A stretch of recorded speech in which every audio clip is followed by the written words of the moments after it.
තස්ස භගවතෝ අරහතෝ සම්මා සම්බුද්දස්ස නමෝ තස්ස භගවතෝ අරහතෝ සම්මා සම්බුද්දස්ස නමෝ තස්ස භගවතෝ අරහතෝ සම්මා සම්බුද්දස්ස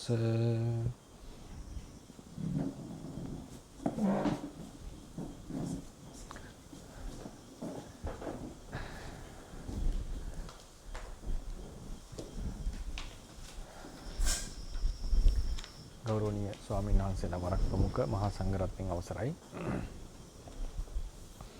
අපි අද දවසේ පටන් ගන්නට යන්නේ අලුත්ම මාතෘකාවක් රූපය සම්බන්ධ. ඒකදී අපි නැවත වතාවක් මතක් කිරීමක් ලෙස කරනවා. ස්වාමීන් වහන්සේලා බොහෝ පිරිසකුත් මේකට සම්බන්ධ වෙන නිසා අපි ඒක පළවෙනි මතාවෙත් මතක් කරා පළවෙනි පාඩම් දෙකේදී අපිට ධර්ම දේශනා කරනකොට ශික්ෂාපදයක් තියෙනවා නටිතෝ නිසින්නස්ස අගිලානස්ස ධම්මං දේසිස්සාමිති සික්ඛාකරණීය කියලා.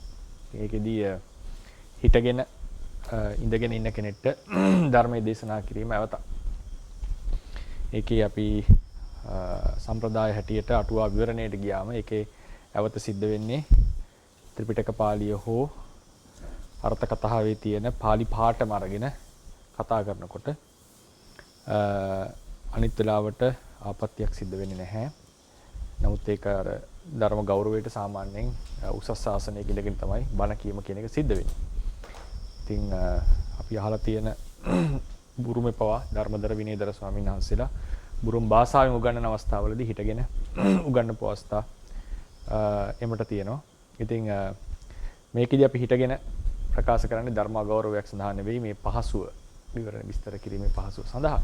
ඒ වෙලාවේ සමහරලාට පාලි පාඨ මං හිටගෙන ඉඳක් කියනවා. ඒ වෙලාවට මම හිතෙන් අරමුණු කරගන්නවා මේක රෙකෝඩින් එකක් කරනවා කියන සංඥා. මොකද ඒ අටුවාවේ තියෙන ක්‍රමවල හැටියට පිටිසක් ඉඳගෙන හිටියත් හිටගෙන ඉන්න කෙනා අරමුණු කරලා කියනකොට අවත සිද්ධ වෙන්නේ නැහැ. ඉතින් අර රෙකෝඩින් එකක් කරනවා කියන එක අද කාලේ සාමාන්‍යයෙන් කෙනෙක් නැත වුණත් කරන දෙයක්. මොකද ඒක තුල රෙකෝඩ්ලා පස්සේ අහන්න පුළුවන් නිසා.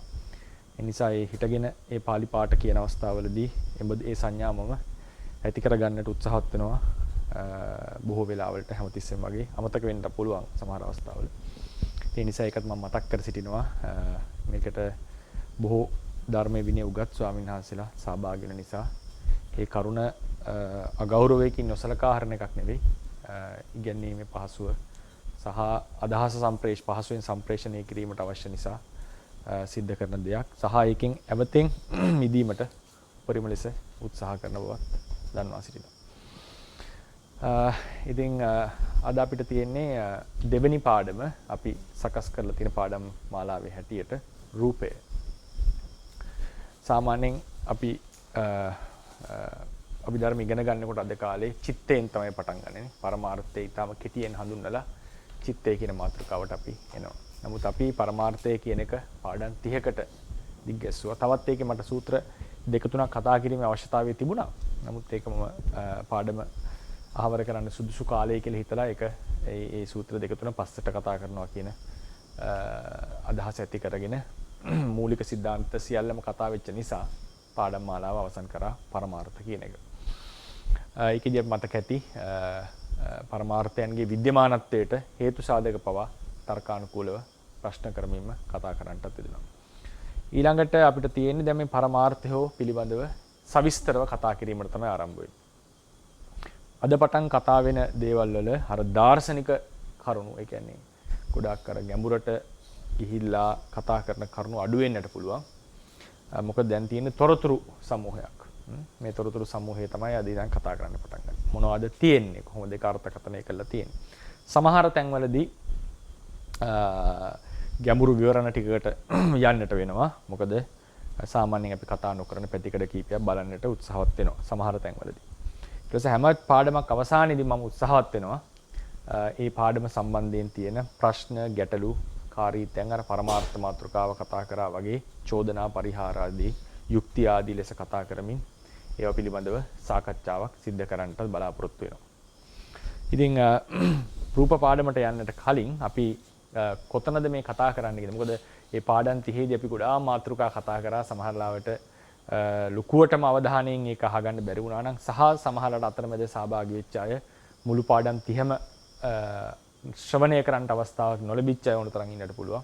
දැනට උන් සහභාගී වෙලා ඉන්නේ. ඉතින් ඒ කට්ටියට කොහෙද අපි මේ ඉන්නේ, කොතනද අපි මේ කතා කරන්නේ කියන එක පොඩ්ඩක් මතක් කරලා ඉන්නට ඕනේ. ඒ සඳහා අපි අර පරමාර්ථ කියන chart එකට ඉස්සෙල්ලාම ආපහු නැවත වතාවක් අපි ඒකට යනවා. ඉස්සෙල්ලාම පරමත්ත කියන මාතෘකාව ඒක කොටස් දෙකකට කැඩුවා මතක ඇති. කොහොමද? සංකත මේක ටිකක් මෙහෙට කරලානේ.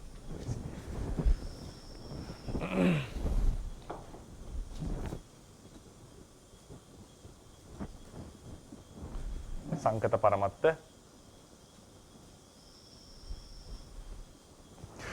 ඊට පස්සේ අසංකත පරමත්ත. සංකත පරමාර්ථ යටතේ අපි කතා කරන්නට යෙදුනා පරමත්ත ධම්ම උපාදීනෝ ධම්මා පරමත්ත ජාතික අනුප්පන්න ධම්ම කියන මාතෘකා තුන. ඊළඟට අසංගත පරමාර්ථය යටතේ අපි කතා කරා මතක ඇති සම්මුති නිබ්බාන ඊට පස්සේ තදංග නිබ්බාන විස්කම්බන නිබ්බාන ඊළඟට සමුච්ඡේද නිබ්බාන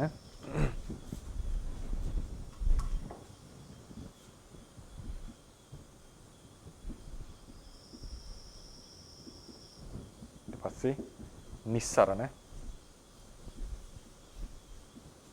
නිබ්බාන. ඊළඟට මේ සම්පූර්ණ මේ විද්‍යමානත්වයෙන් තොර වෙච්ච ධර්ම ටිකක් ගැන අපි කතා කරා පඤ්ඤප්ති කියලා.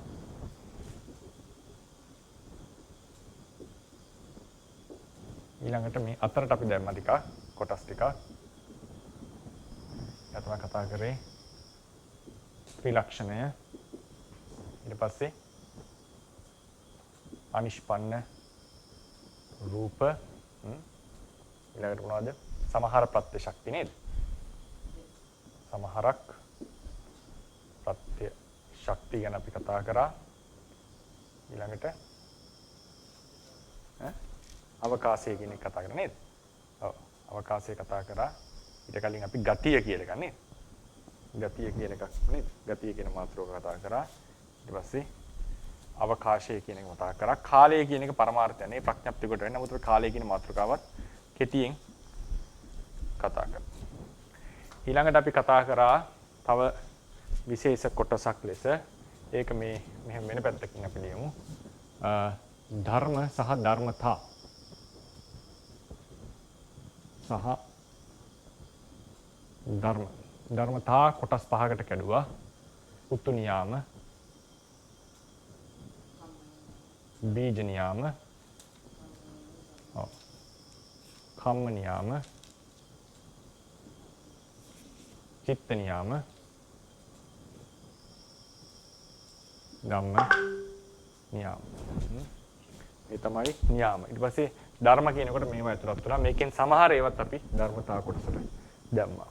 ඒක අපි එකේ මිශ්‍රණයක් එතන කතා කරා. ඒ වගේ මේ ධර්මියෝ ටික පරමාර්ථ ධර්ම වල අවස්ථා කියලාත් අපි කතා කරා. ඊළඟට අපි විශේෂයෙන් ගිය මාතෘකාවක් තමයි අවසානයේදී අපි කතා කරන්නට යෙදුනා ඒකත්ත ණය සහ නානත්ත ණය කියන එක.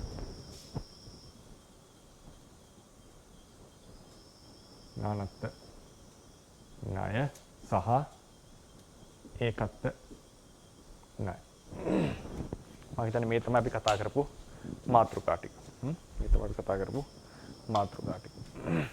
මගේ හැල්ලා දිනා කරපිට. නෑනේ. කොහොම මම දැන් ලියුවානේ. මේකෙන් මේක අපි වෙනම කරමු. මේ ටික තමයි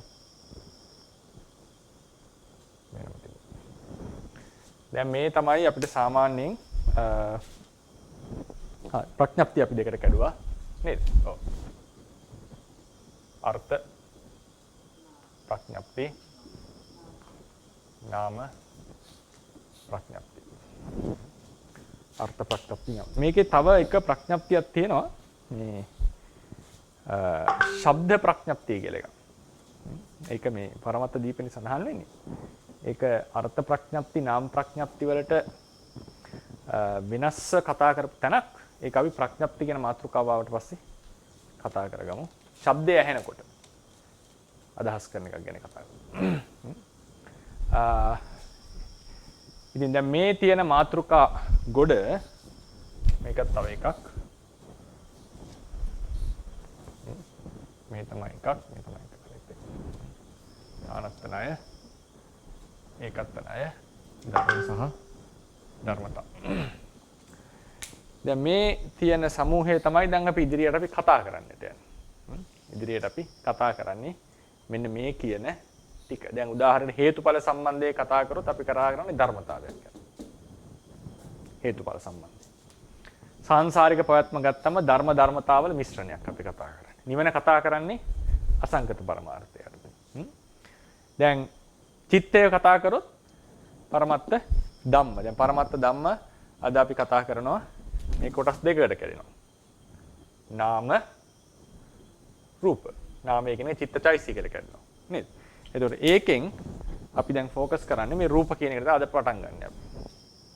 දැන් ඊට පස්සේ අපි දවසක මේ ඉදිරි මාතෘකාවලදී උපාදීනෝ ධම්මා කියන එක නැවත දීර්ඝව කතා කරනවා. ඒ ගොඩාක් පස්සේ පරමත්ත ජාතික ධර්ම, ආසය, අනුසය, චරිතය, අධිමුත්‍ය ගැන කතා කරනවා. නිසා අනුප්පන්න ධම්ම කියන එක කතා කරන අවස්ථාවක් එනවා.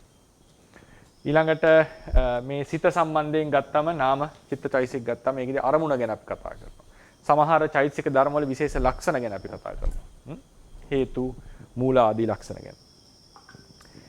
ඊට පස්සේ අපි දැන් මේ ගතිය කියන එක ආවම මේ මාතෘකාව දැන් මේ විදිහටම මේ එක එක මාතෘකාරන් කතා කරන්නේ නැහැ. දැන් මේ තමයි සාමාන්‍යයෙන් තියෙන ස්ට්‍රක්චර් එක. මේක දැන් උදා හිතන්න එපා මේක නම්බර 1 ඊළඟට මේක මෙහෙම කතා කරනවා කියලා එකක් නැහැ. වෙනම ක්‍රමයකට පාඩම් ටික සකස් වෙලා තියෙන. හැබැයි මේ ටික තමයි ප්‍රධාන වශයෙන් අපි කතා කරන්නේ. ප්‍රධාන වශයෙන් අපි කතා කරන්නේ. සමහර විට දැන් මෙතන බෝඩ් එකේ නැති අතිරේක දෙයක් එකතු වෙන්නට පුළුවන්. නමුත් බොහෝ වෙලාවට ඒක මේකටම ඈඳිච්ච දෙයක් තමයි අවසානයේදී එන්නේ. අවසානයේදී. ඒ නිසා මේ අපි මෙතෙක් වෙලා කතා කරේ මෙන්න මේ කොටස් ටික තමයි පරමත්ත කියන මාතෘකාව යටතේ. ඒකේ දැන් පරමාර්ථ ධර්මවල අපි මේ ගැන විස්තරයක් දීලා තියෙන විවරණයක්. සාමාන්‍ය ලොකු විවරණයක් අපි කතා කරා. දැන් ඒකේ රූප කියන කොටසට ඇවිල්ලා මේක සම්බන්ධයෙන් අපි දවස් කිහිපයක් එක දිගට කතා කරන්න බලාපොරොත්තු වෙනවා. මම හිතනවා හෑන්ඩ් අවුට් එකක් ලැබෙන්නේ නැති. ඒක හඳුන්වා තියෙන්නේ තේරවාදී මූලික સિદ્ધාන්ත කියන මාතෘකාව යටතේම රූපය කියන මාතෘකාව. අපි කතා කරේ පරමත්ත කියන එක රූපය. මුලින්ම ලියලාදී පරමාර්ථ අතර ප්‍රකටම පරමාර්ථය වනුයේ රූපයයි. අතිශය ප්‍රකටයි රූපය කියන එක. ඒ නිසා රූපය කියන එකට නිර්වචන කීපයක් තියෙනවා. ඒකත් රූපය තීති රූපං. තමන්ම ප්‍රකට වෙන නිසා, තමන්ම ප්‍රකාශ වෙන නිසා රූපය කියලා කියනවා. ඉතින් ඒ නාමයට වඩා අතිශයින් ප්‍රකටයි මේ රූපය. තේරුම් ගන්නට ලේසි. සාමාන්‍යයෙන් මේ ත්‍රිසංගත සතාට පවා ඒක වැටහෙනවා. තේරෙනවා. රූපයක් කියලා ਉਹ හිතන්නේ නැති. නමුත් මේ ඒක තේරුම් ගන්නට පුළුවන්. හැබැයි ථේරවාද සම්ප්‍රදායේ හැටියට මේ රූපය අපි මේ හිතන ද්‍රව්‍යමය දේවල් ලෙස නෙවෙයි කතා කරලා තියෙන්නේ. ගති ස්වභාව ටිකක් ලෙස තමයි අර්ථකථනය වෙන්නේ. ගති ස්වභාව ටික. මොනවද? තද ගතිය, උෂ්ණය. ඒකට මම තාපය කියලා තුදෙදී උෂ්ණය කියලා තුදෙදී මොකද විද්‍යාත්මක ගත උෂ්ණ එකක් තාපය එකක්. මම මේ අර්ථ දෙකම පිටින් පිට මාරුට යොදනවා. ඒක ගැන තරම්ම මෙයා වෙන්නට එපා. මොකද උෂ්ණ උන්නත්තං කියලානේ පාළියේ තියෙන්නේ. උෂ්ණ ස්වභාවය කියන විද්‍යාත්මකව ගත්තම උෂ්ණත්වය කියන එකක්, තාපය කියන එක තව එකක්. නමුත් මම මේ වචන දෙකම මාරුට යොදලා තියෙනවා. ඒ උෂ්ණ ගතිය, ඒ තාපය කියන එක ලක්ෂණයක්. ඊළඟට පුම්බවන ගතිය, ඊළඟට ආබන්ධන ගතිය, ඇහැට පේන වර්ණය, නාසයට දැනෙන ගන්ධය, කනට දැසෙන ශබ්දය, දිවට දැනෙන රස මේවා තමයි රූපය තේරවාදයේ හැටියට. ගති ස්වභාව ටික. ගති ස්වභාව ටික. හැබැයි ද්‍රව්‍ය නෙවෙයි. ද්‍රව්‍යයක් කියලා ගත්තම සාමාන්‍යයෙන් අපි ගන්නේ අවකාශයේ ඉඩක් ගන්න ස්කන්ධයක් තියෙන දෙයක් නේ ද්‍රව්‍යයක් වෙන්නේ. ඒක හැදිලා තියෙන මොකකින් හරි. ඒක මටීරියල් එකක් තියෙනවා. ඒක යම් ප්‍රමාණයක් තියෙනවා. ඒක මනින්නට පුළුවන්. ඒ පදාර්ථ ප්‍රමාණය ස්කන්ධය කියලා අපි කියනවා. ඊට පස්සේ ඒකට බරක් තියෙනවා සාමාන්‍යයෙන්. ඉතින් සාමාන්‍යයෙන් බරක් නැති අංශු කීපයක් තියෙනවා විද්‍යාත්මකව. ඒ කියන්නේ ෆෝටෝන කියන ඒවා. ඊට අමතරව හැබැයි මේ හැම එකක්ම ඉඩක් ගන්නවා අවකාශයේ. නැත්නම් ද්‍රව්‍යයක ලක්ෂණ. ඉඩක් ගන්න එක තමයි ද්‍රව්‍යයක තියෙන ප්‍රධානම ලක්ෂණය. ඒ ලක්ෂණය මේ ථේරවාදයේ කතා කරන රූප ධර්මවල නැහැ. ද්‍රව්‍යමය ගතියක් නැහැ. තියෙන්නේ ගති ස්වභාව ටික. ගති ස්වභාව ටික. ඉතින් නාමවලත් තියෙනවා දැන් අපි කියනවා නාමත් ඒ වගේ ගති ස්වභාව. අපි කියනවා ස්වභාව ලක්ෂණ කියලානේ. ස්වභාව ලක්ෂණ. ස්වභාව ලක්ෂණයයි පරමාර්ථයයි එකයි. දෙකක් නෙවෙයි. අරමුණු දැනගැනීමේ ක්‍රියාවමයි සිත. තද ගතියමයි පටවිය කියලා අපි කිව්වා. එතකොට නාම වේවා රූප වේවා මේ හැම පරමාර්ථයකම ස්වභාව ලක්ෂණයයි පරමාර්ථයයි ඩෙන්ටිකල් සමානයි. හැබැයි මේ ස්වභාව ලක්ෂණවල මේ ගති දෙකක් කියන්නේ ස්වභාව දෙකක් තියෙනවා. කැරක්ටරිස්ටික්ස් දෙකක් තියෙනවා. මොකද්ද? මේ රූපයයි කියන ගති ස්වභාව ටික එකතු වෙච්ච වෙලාවකට එකට පවතිනකොට ද්‍රව්‍යයක් ලෙස පෙනී සිටිනවා. ද්‍රව්‍යක ස්වરૂප පෙන්눔 කරනවා. ඒක තමයි ඒකේ වෙනස. නාම ගති ස්වභාව වලට වඩා රූප ගති ස්වභාව වල වෙනස තමයි. ඒක එකතු වුණාම ද්‍රව්‍ය ලෙස පෙනී සිටිනවා. ද්‍රව්‍යයක් කියලා කියන අවකාශයේ ඉඩක් ගන්න යම් බරක් තියෙන දෙයක් ලෙස පෙනී සිටිනවා. ඒක තමයි රූපේ හැටි. නාම ධර්මයෝ උදාහරණයට පොත්වල කියලා තියෙන මුළු ලෝකේ විශ්වයේ ඉන්න සියලු මිනිස්යන්ගේ සත්වයන්ගේ නාම ධර්ම එක තැනකට කැටි කළත් කිසිදු අංශුවක ස්වરૂපයක් ගන්නෙ නැහැ. සාමාන්‍යයෙන් ඔය පසු කාලීන පොත්වල මම දැකලා තියෙනවා ඒ ඔක්කොම එකතු කරත් රූපයක් හැදෙන්නේ නැහැ. ඒවට පහර වදින්නේ නැහැ රූප වලින්. එහෙමයි කියන්නේ පහර වදින්නේ නැහැ කියලා. ඒ කියලා තියෙන මට මතක හැටියට පහර වදින්නේ නැති බව. ඒකෙන් තමයි මම ගොඩනගා ගත්තේ ඒ තර්කේ. ඒක කොච්චර එකතු කරත් ඒ රූපමය ගතියක් එන්නේ නැහැ. ඒවත්. ද්‍රව්‍යමය ගතියක් එන්නේ නැහැ. ද්‍රව්‍යමය ස්වභාවය. හැබැයි රූප ධර්මයෝ රූප ගති ස්වභාව එකතු වුණාම ද්‍රව්‍යමය ස්වභාවය කරන. ඒ නිසා මේක ගති ස්වභාව වලින් එකක් කියලා කිව්වට මේවා වෙනස් ගති ස්වභාව. මේවා වෙනස් ගති ස්වභාව. නැත්නම් අහලා තියෙන සෑම පරමාර්ථ ධර්මයක්ම ක්‍රියාවක් කියලා අපි කියලා දෙනවා. සෑම පරමාර්ථ ධර්මයක්ම ක්‍රියාවක්. හටගෙන නිරුද්ධ වෙන ස්වභාවයක්, ගතියක්. ඒකේ ස්ථායි නෑ. ක්‍රියාවක් කියන්නේ ඒක පටන් ගන්න ඉවර වෙනවා. පටන් අරන් ඉවර වෙනවා. ඒ අර්ථයෙන් තමයි මේ ක්‍රියා කියලා කියන්නේ.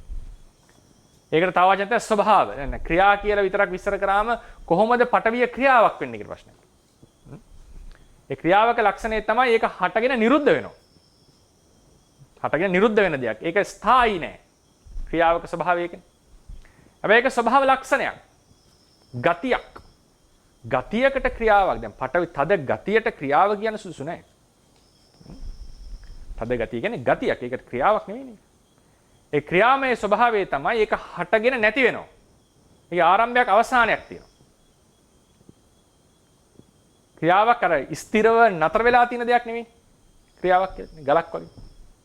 මම උදාහරණ ගලක් කියලා ගත්තොත් එහෙනම් එතකොට මේ වගේ මේ ධර්මයෝ හටගෙන නැති වෙනවා ඇති වෙනවා නැති වෙනවා. ඒ නිසා මේවා ක්‍රියා මාත්‍ර. ඒ වගේ මේවා ස්වභාව. එතන කෙනෙක්ට ප්‍රශ්නයක් කරනවා ස්වභාවයි ක්‍රියාවයි කොහොමද දෙකක් එක උනේ කියලා. කොහොමද ටීකාවක තියෙනවනේ මේක සියලු පරමාර්ථයෝ ක්‍රියා මාත්‍ර වේ. දැන් රේරුකාන් සංස විස්තර කරලා තියෙනවනේ. සියලු ධර්ම ක්‍රියා. දැන් ආරම්මන විඥානනය වගේ එකක් ක්‍රියාවක් තේරුම් ගන්න ලේසි කට්ටිය. හැබැයි තද ගතිය හොඳ ක්‍රියාවක් වුණා. ඒ හැම ක්‍රියාවකම කෘත්‍යකුත් තියෙනවනේ. ඒ කෘත්‍ය නෙමෙයි මේ කතා කරන්නේ. ලක්ෂණ රස පච්චුපට්ඨාන වෙන කෘත්‍ය නෙමෙයි මේ කතා කරන්නේ. මේවා හැමතිස්සෙම ආරම්භයක් අවසානයක් තියෙන සිද්ධියක් ලෙස විස්තර කරන්නට පුළුවන්. හැබැයි ගති ස්වභාව. ඒ නිසා මේවා ක්‍රියා ලක්ෂණත් විස්තර වෙනවා, ස්වභාව ලක්ෂණ ලෙසත් විස්තර වෙනවා. මේ රූපීමය ස්වභාව ලක්ෂණ වල තියෙන වෙනස තමයි ඒවා එකතු වුණාම ද්‍රව්‍ය ලෙස පෙනී සිටිනවා. දෙයක් ලෙස පෙනී සිටිනවා. නාම වලේ ලක්ෂණේ නැහැ. කොහොමද ඒක වෙන්නේ කියන එක අපි හෙට අනිද්දා අද පාඩම යන හැටියට රූප කලාපය කියන පාඩමට ආවම අපි ඒක කතා කරමු. කලාපය කියන පාඩමෙන් කතා කරමු. ඊට පස්සේ මේකේ මම පොඩි තා මතක් කිරීමක් කරන්නට ඕනේ. දැන් අභිධර්මාර්ථ සංග්‍රහයේ තියෙනවා යම් ක්‍රමයක් රූපේ උගන්වන්න. ඒ ක්‍රමය 100%ක් මම ෆලෝ කරන්නේ නැහැ මේක උගන්වනකොට. දැන් සාමාන්‍යයෙන් රූප පරිච්ඡේදය ඉගෙන ගන්නකොට කොටස් 5කට ඉගෙන ගන්න ඕනේ. රූපය, රූප විභාගය, රූප මට මතකත් නැහැ ටික සමුද්දේශය නේ. ඊට පස්සේ රූප මොකද සමුත්ථානය. අවසානයේ රූප පවත්ති ක්‍රමය. එතකොට ඒ ක්‍රමයට මේකේ ඒ ක්‍රමවේදයේ තියෙන රූප විභාගය ගැන කතා කරනවා, රූප කලාපය ගැන කතා කරනවා. නමුත් අර තියෙන පිළිවෙලට නෙවෙයි මේක අපි මේ විදිහට ඉගැන්නුවොත් තේරුම් ගන්නට පහසුයි කියන ක්‍රමයෙන් තමයි මේ යන්නේ. ඒ නිසා මේක ඔහේ කරුණු එක එක කියනවා නෙවෙයි මේ. සමහරලාට ඉගෙනගෙන තියන අයට හිතෙන්නට පුළුවන්. මේ පිළිවෙලකට නෙවෙයි දෙන්නේ කියන්නේ. නෑ මේක පිළිවෙලකට යන්නේ. අපි හිතාගත්ත පිළිවෙල. ඒක සාර්ථකද අසාර්ථක භාවය කියන එක මට තේරුම් ගන්න බෑ. මොකද මට වැටහෙන විදිය නේ ඒක. නමුත් අපි මේ යම් ඉලක්කයක් ඇති කරගෙන තමයි මේ යන්නේ කියන එක මතක් ගන්න. මොකද එක එක තැන් වලින් මම නැත්තම් අද තියෙන පොත්පත්වල හැටියට තනින් තනින් කතා කරා වගේ වෙන්නට පුළුවන්. දැන් උදාහරණයක් මේ මාතෘකා ටිකත් එහෙමනේ. මේවා තියෙන වෙන වෙන තැන් වල අපි එක තැනකට කැටි කරලා තියෙනවා. ඒ නිසා රූප පාඩමෙත් ඒ වගේ ස්වරූපයක් පෙනෙයි. ඒක ගැන කලබල වෙන්නට එපා. ඉතින් ඊට පස්සේ දැන් මේ රූපවල නාම වලට වඩා වෙනස් කිව්වේ එකතු නාම ද්‍රව්‍යමය ස්වරූපයක් පෙන්눔 කරනවා. ඉහතින් දැක්වූ මේ කියන්නේ ඒ කියපු ගති ස්වභාවය මොනවද? තද ගතිය, ඇලෙන බැඳෙන ගතිය, ඊට පස්සේ පුම්බවන ගතිය, උෂ්ණ ගතිය, මෙන්න මේ ස්වභාවය තමයි රූප කියලා කියන්නේ. මේ ස්වභාවයන්ටයි රූප කියලා කියන්නේ. ඒ ස්වභාව ගති වලට රූප කියලා කියන්නේ. ඒ ගති එකට පවතිනකොට කුඩා ද්‍රව්‍යයක් ලෙස පෙනී සිටිනවා. ගති ටිකක් එකතු වෙච්ච තැන ද්‍රව්‍යයක් ලෙස පෙනී සිටින. ඒකම තමයි කුඩාම ඒකකය කියලා අපි කියන්නේ. කුඩාම ඒකකය. කියන්නේ රූප ධර්මයෝ එකතු වුණාම දැන් ගති කියලා කිව්වනේ. රූපය කියන්නේ ගති ස්වභාව ටික. මේ ගති ස්වභාව එකතු වෙච්ච තැන්වල යම් කිසි ද්‍රව්‍යයක් ලෙස පෙනී සිටිනවා. එසේ පෙනී සිටින කුඩාම අංශුව. ඒ පෙනී සිටින කුඩාම අංශුවට අපි දෙනවා නමක්. ඒකට කියනවා රූප කලාපය කියලා. රූප කලාපය.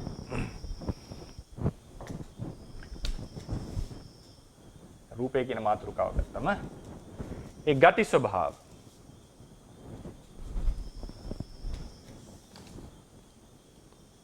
වලට තමයි රූපය කියලා කියන්නේ. ඒ ගති ස්වභාව එකතු වූ තැන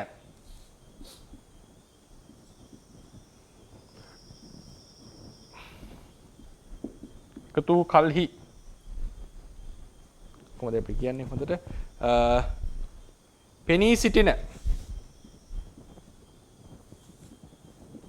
කුඩාම ද්‍රව්‍යමය ඒකකය.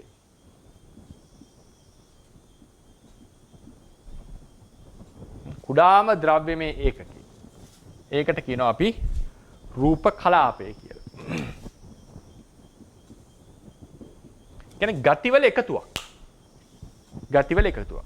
ඒක අපි ඒකත්වයක් ලෙස කිව්වනේ. ඒ එකතුවට තියෙනවා වෙනම බෝඩර්ස්. සීමා තියෙනවා. ඒ බෝඩර් එකෙන් පිට සාමාන්‍යයෙන් ඒවා යන්නේ නැහැ. බලපෑම තියෙනවා. ඒක අපි කතා කරනවා පස්සේ. රූප කලාප ඉවර වුණාට පස්සේ. බලපෑම කොහොමද තේරුම් ගන්න කියලා.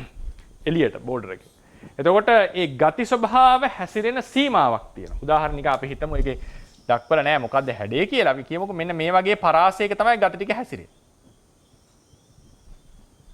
මේ වගේ පරාසයේ ගති ටික හැසිරෙනවා. හරිනේ ගති ස්වභාව ටික. අංශු ටික නෙවෙයි ගති ටික. එතකොට ඒ හැසිරෙන පරාසය ද්‍රව්‍යයක් ලෙස පෙනී සිටිනවා. ද්‍රව්‍යයක් හැදුනේ නෙවෙයි මෙතන තියෙන්නේ දැන් ගති ටිකක් හැසිරෙන එක. මේක අවකාශයෙම ගති ටිකක් හැසිරෙනවා කියලා හිතන්න. ඒ ද්‍රව්‍යයක් ලෙස පෙනී සිටිනවා. ඒකට තමයි කියන්නේ රූප කලාපය කියලා. මේ කුඩාම අංශු. ඒ වගේ තව අංශු හැදෙනවා. තව අංශු හැදෙනවා. කොහිවත් මම පොතක දැකලා නැහැ මේක ගෝලයක හැඩයක් තියෙනවා. අපි නිකන් උපකල්පනයක් නේ කරන්නේ. ඊට පස්සේ මෙන්න මේ කලාප රූප කලාප පවත් දැන් රූප කලාප කියලා කියන්නේ රූපම තමයි. රූප වල මිටියක්. ඒ කලාප ලෙස පවතින රූප. එහෙම නැත්නම් රූප කලාප. මේවා පවතින්නේ පරම්පරා වශයෙන්. පහළ වෙනවා, නිරුද්ධ වෙනවා, තව කෙනෙක් පහළ වෙනවා, නිරුද්ධ වෙනවා, තව කෙනෙක් පහළ වෙනවා, නිරුද්ධ වෙනවා. පරම්පරා වශයෙන්. ඒ පරම්පරාවකට අපි කියමු රූප කලාප පරම්පරාවකට.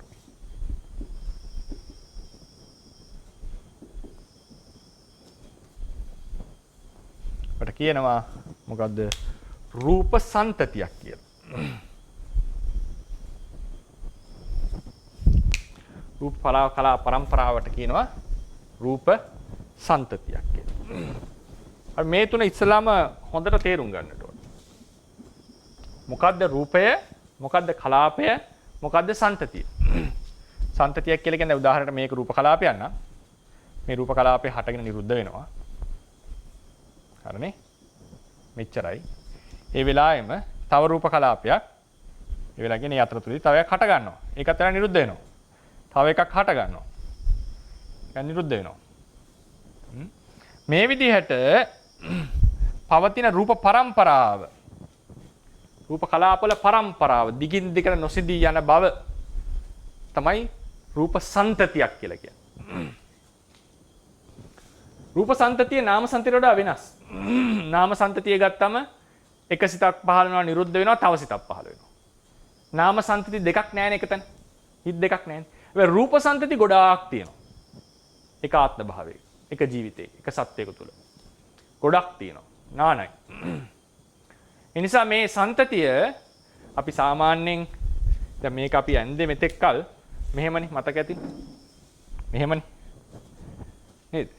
එක නිරුද්ධව තව එකකට ගන්න. හැබැයි ඇත්තටම මේක වෙන්නේ මේ විදිහේ සිද්ධිය. රූපේ තියෙන සන්තතිය නාමයේ සන්තතියට වඩා වෙනස්. නාම සන්තතියේ කලින් කෙනා නිරුද්ධ වුණාට පස්සේ තමයි ඊට පස්සේ කෙනා හටගන්නේ. රූප සන්තතියේ කලින් කෙනා ජීවත් වෙන කොටයි අනිත් එක්කෙනා හටගන්නේ. ඒ රූප සන්තති වර්ග තියෙනවා. අපි කතා කරනවා ඉතින්. දැන් මේ වෙනස තේරුම් ගන්න. රූප සන්තතියක් කියලා කියන්නේ රූප කලාප පරම්පරාවක්. රූප කලාපයක් කියන්නේ රූපවල මිටියක් පවතින එකට පවතින අවස්ථාවේ පෙනී සිටින හැටි. රූප කලාපය කියලා කියන්නේ දෙයක් නෙවෙයි රූප එකට පවතින ගති ස්වභාව පෙනී සිටින ආකාරය. රූපය කියලා කියන්නේ ගති ස්වභාව ටිකක්. රූපය ප්‍රායෝගිකව වෙන වෙනම දකින්නට බෑ. ඒ ගති ස්වභාව තනි තනිව හම්බ වෙන්නේ නැහැ. හැමතිස්සෙම මිටියක් ලෙසයි පවතින්නේ. අපි කියන අවම කලාපය, ඒ කියන්නේ අවම කලාපය කියන්නේ අඩුම ගති ස්වභාව ටිකක් මිශ්‍ර වෙච්ච කලාපය රූප 8ක් තියෙනවා කියන්නේ. රූප 8ක මිශ්‍රණයක් තමයි අවම කලාපය. සයිස් එකේ නෙමෙයි අවම කියලා කියන්නේ. ප්‍රමාණය ගැන නෙවෙයි. ප්‍රමාණය අඩු වැඩිකම් ගැනවත් අපි කතා දන්නේ නැහැ. ඒවා ගැන තොරතුරු නැහැ එහෙම. ඒක ලොකුද නැ පොඩිද කියලා එහෙම එකක් කියන්න තේරෙන්නේ නැහැ. ඒ රූපය පවතින විදිහට අඩුම තරමේ 8ක් එකතැන පැවතිය යුතුයි. 8ක් එකතැන පැවතිය යුතුයි.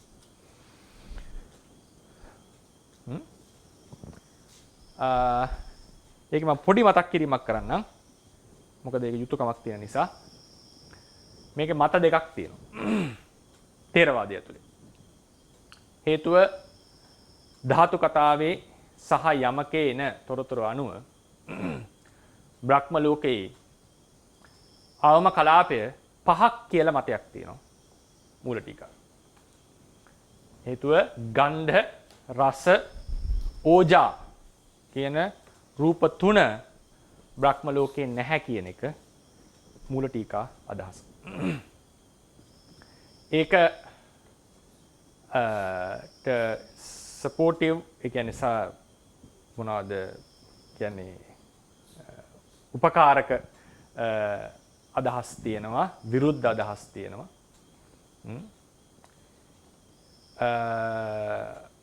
දන්න තරමින් ඒක එකපාර ප්‍රතික්ෂේප කළ නොහැකි මට්ටමේ තර්කයක්. මොකද ඒක ගේන්නේ ධාතු කතාවේ සහ යමකේ තියෙන මතය අඩුව. නමුත් අටුවාවේ අදහස 8යි.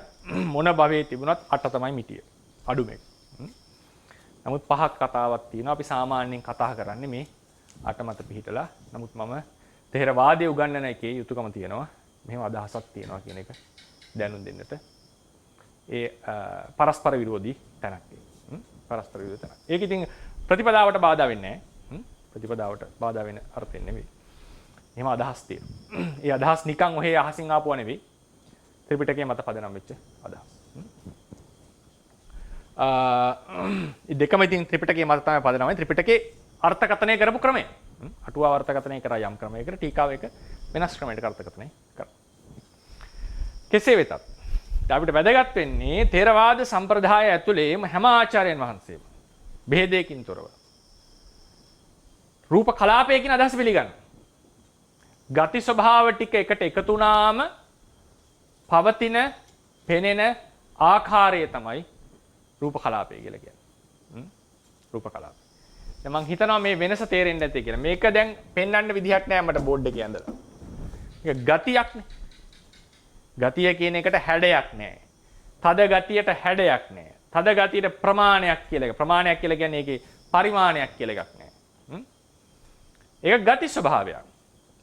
ඒ ගති ටික එකතු වෙච්ච තැන තමයි ඉඩක් ගන්න දෙයක් ලෙස පෙනී සිටින. ඇත්තටම ඉඩක් ගන්න දෙයක් ලෙස පෙනී සිටනවා කියලා කියන්නේ ඒක ටෙක්නිකලි විස්තර කරොත් ඒ ගති ස්වභාවය යම් අවකාශයක හැසිරෙන්නට පටන් ගන්නවා. මේක අපි රූප කලාපයේදී කතා කරනවා දීර්ඝව. මොකද්ද මේ කියන්නේ? ගති ස්වභාවය අවකාශයේ හැසිරෙන්නට පටන්. ඒ හැසිරෙන අවකාශය ගති ස්වභාවය යම් අවකාශයක හැසිරෙනවා නම් ඒ ගති ස්වභාවය හැසිරෙන අවකාශය තමයි රූප කලාපය කියලා කියන්නේ. අවකාශයට නෙවෙයි කියන්නේ ඒ ගති ස්වභාව ටිකටමයි. හරිනේ? හැබැයි ඒවා හැසිරෙන්නේ යම් අවකාශයක. ඒකට මේ අවකාශය ගති ස්වභාවය ඔක්කොම මිශ්‍ර කරලා තමයි අපි රූප කලාප කියන කතාව කතා කරන්නේ. රූප කලාපය කියන එක පරමාර්ථ ධර්මයක් නෙවෙයි. රූප කලාපයේ anu පරමාර්ථ ධර්මවල එකතුවක්. ගති ස්වභාවවල එකතුවක්. පරමාර්ථ ධර්මයක අදහස මොකද්ද? තව දුරටත් බෙදිය නොහැකි කියන එකනේ. බෙදීම් වර්ග දෙකයි. භෞතිකව බෙදිය හැකි බව, නුවණින් බෙදිය හැකි බව. භෞතිකව බෙදන්න බැරි වුණ පමණින් පරමාර්ථයක්ද නෙවෙයිද කියලා තීරණය කරන්නේ නැහැ. නුවණින් බෙදාගෙන යනකොට තව දුරටත් නුවණින් බෙදිය නොහැකි නම් තමයි පරමාර්ථයක් වෙන්නේ. පරමාර්ථයක් වෙන්නේ. එතකොට මේක රූප කලාපයේ භෞතිකව බෙදන්නට බෑ. මොකද එතනින් එහා ථේරවාදී හැටියට එතනින් එහා දෙයක් නැහැ. ඕක තමයි හම්බෙන අන්තිම දේ. හැබැයි ඒකේ තියෙන ගති ස්වභාව වෙන වෙන ලක්ෂණ පෙන්눔 කරනවා. ඒ නිසා ඒවා වෙන වෙන ධර්ම ලෙස කතා කරනවා. දැන් මේ වෙනම ගති ස්වභාව හම්බ වෙන්නේ අපිට හම්බ වෙන්නේ මේ වගේ ඉමර්ජන්ස් එකක්. මේ වගේ හටගත්ත ධර්මයක්. මේකේ තියෙනවා ඒ ගති වලට අමතරව එකතුවකින් තියෙන ලක්ෂණ ටිකකුත්. එකට හට ගැනීම, එකට විනාශ වීම, බෝඩර් එකක් පැවතීම. ඒ නිසා තමයි අපි ඒකත්වයක් ලෙස මේ කතා කරේදා. ඒකත්තනයි කියලා කතා කරේ. සිතටත් ওই දේවල් අංගුයි. සිත කතාවේදී අපි ඒක මහත්මයෙක් ඉතා වටිනා ප්‍රශ්නයක් ඇහුවේදා. ඒ සිත කතාවේදීත් අපි ඒක කතා කරනවා. සිතේ තියෙන ආරම්මන ග්‍රහණ හැකියාව, සිත හුදුව ගත්තොත් චිත්තචෛසික ධර්ම පුංජයේ තියෙන හැකියාව. ඇත්තටම අපිට හම්බ වෙන්නේ පුංජය. සමූහය. පුංජය කියන්නේ සමූහය කියන්නේ. ඉතින් ඒ විදිහට මේක ප්‍රායෝගිකව හම්බ වෙන දෙයක් නෙවෙයි. මේ රූප ධර්මය අපි තේරුම් ගන්න මේක ඇනලයිස් කරලා. මේක විශ්ලේෂණයක තමයි තේරුම් ගන්න තියෙන්නේ. මේක විශ්ලේෂණය කරලා තේරුම් ගන්න තියෙන්නේ. එහෙම නැතුව ගති ස්වභාවය වෙන වෙනම අපිට හම්බ වෙන්නේ නැත. වෙන වෙනම හම්බ වෙන්නේ නැත. හරිනේ? මම හිතනවා මේක ඉස්සලම් පැහැදිලි කරගන්න කියලා. එතකොට නැවතෙන්නම් රූපය කියලා කියන්නේ ගති ස්වභාව ටික, තද ගතිය, ඇලෙන බැඳෙන වැగిරෙන ස්වභාවය, කුම්බවන ගති ටිකක්. හරි අමාරුයි ඒක විස්තර කරන්න.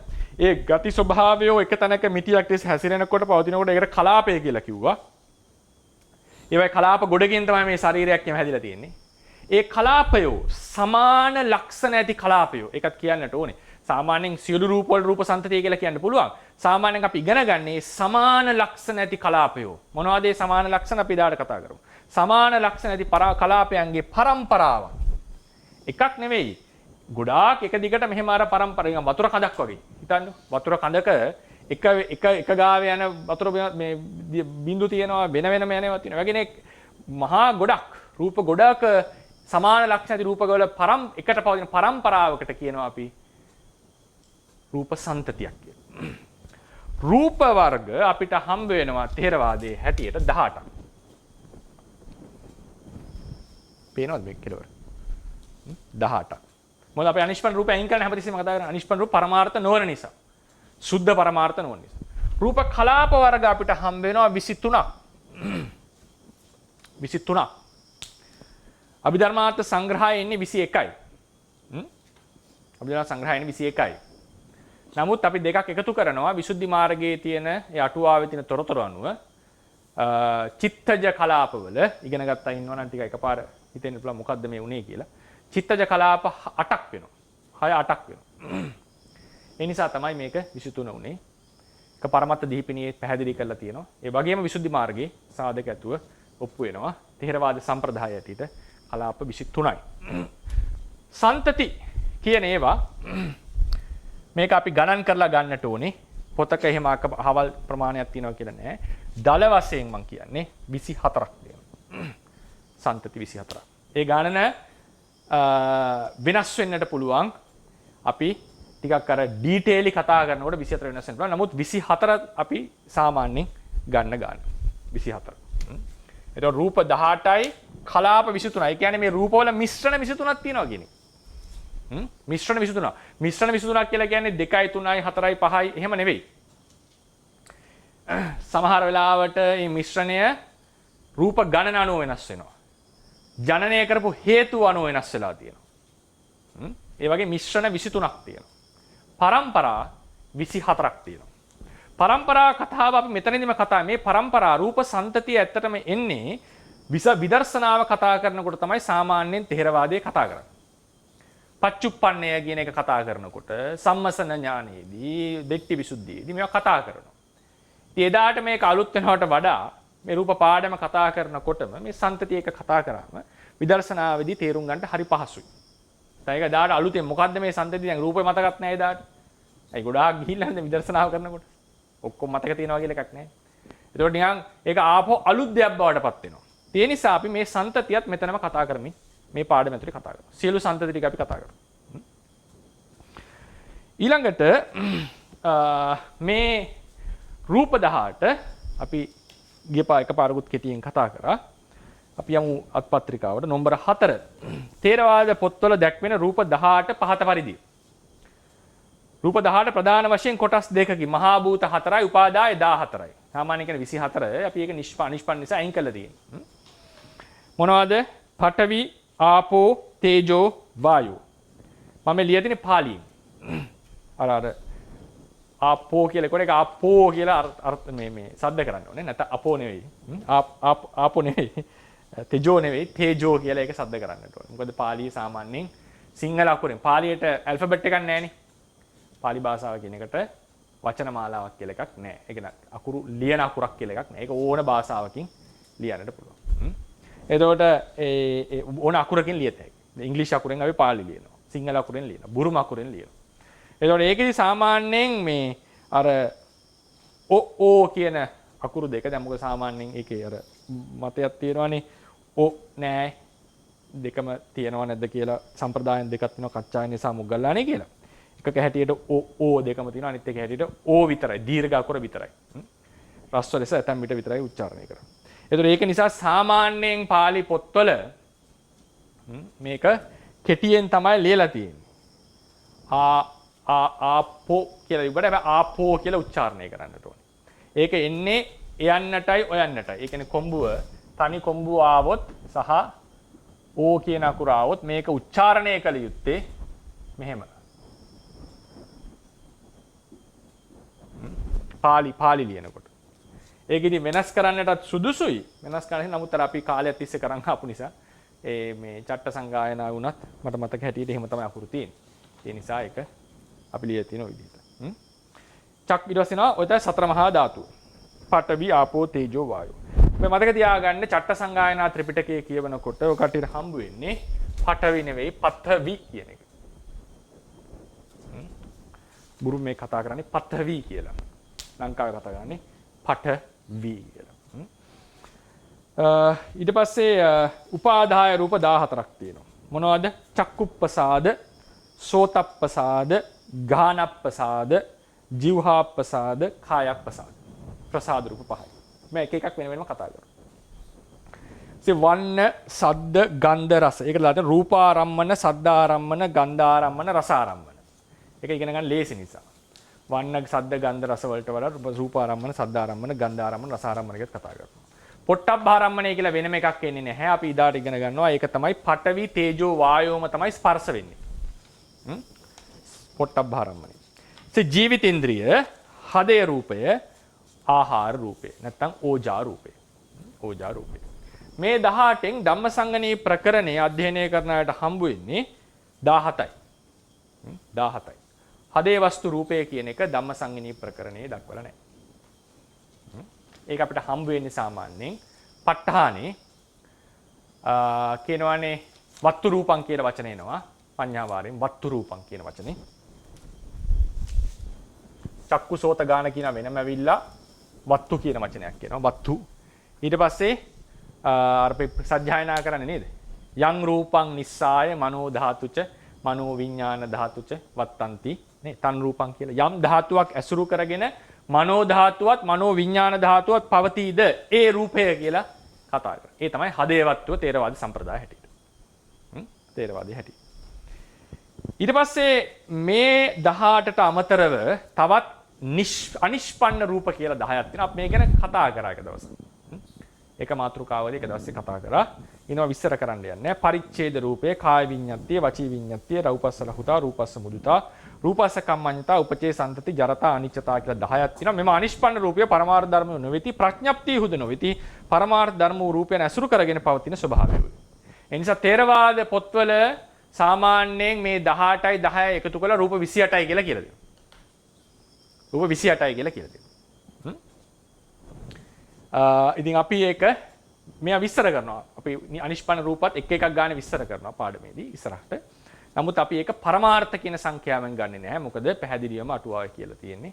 ඒ කාය විඤ්ඤාති, වචී විඤ්ඤාති ආදී ඒ හට ගන්න පරමාර්ථ නෙවෙයි ඒවා. ඊළඟට එනවා 6 වෙනි කරුණට. අපි අද ඒක තමයි අපි ඒකත් කතා කරමු අද. තේරවාද සම්ප්‍රදාය තුල රූපය විස්තර කර ඇති ක්‍රම 3ක් දැකිය හැකියි. රූපේ ක්‍රම 3කට විස්තර වෙලා තියෙනවා. ඊට වඩා තියෙන්නට පුළුවන්. අපිට අවබෝධ වෙන ක්‍රම 3යි. දැන් අපි කියන්නේ රූපේ ගති ස්වභාව ටිකක් කියලා. ගති ස්වභාවයක් කියලා කියන්නේ හැඩයක් තියෙන දෙයක් නෙවෙයිනේ. ද්‍රව්‍යයක් නෙවෙයිනේ. ගතියක්නේ. නේද? ඒක ගතියක්. කහවල් දෙය කියලා පෙන්වන්න පුළුවන් දෙයක් නෙවෙයි සාමාන්‍යයෙන්. එසේ වුණත් මේක හරි තේරුම් ගන්න අමාරුයි. බුදුරජාණන් වහන්සේ තථාගතයන් වහන්සේ සූත්‍රවලදී රූපය විස්තර කරලා තියෙනවා ද්‍රව්‍ය ලෙස. රූපය විස්තර කරලා තියෙනවා ද්‍රව්‍ය ලෙස. සමහර තැන්වලදී ගති ස්වභාව ලෙස. සමහර තැන්වලදී ගති ස්වභාව ලෙස. සමහර වෙලාවට හිතෙන්නට පුළුවන් සූත්‍ර පිටකයේ අධ්‍යයනය කරනකොට රූපේ විස්තර වෙලාම තියෙන්නේ ද්‍රව්‍ය ලෙස නේද කියලා. රූපේ විස්තර වෙලා තියෙන්නෙම ද්‍රව්‍ය ලෙස නේද කියලා හිතෙන්නට පුළුවන්. නෑ.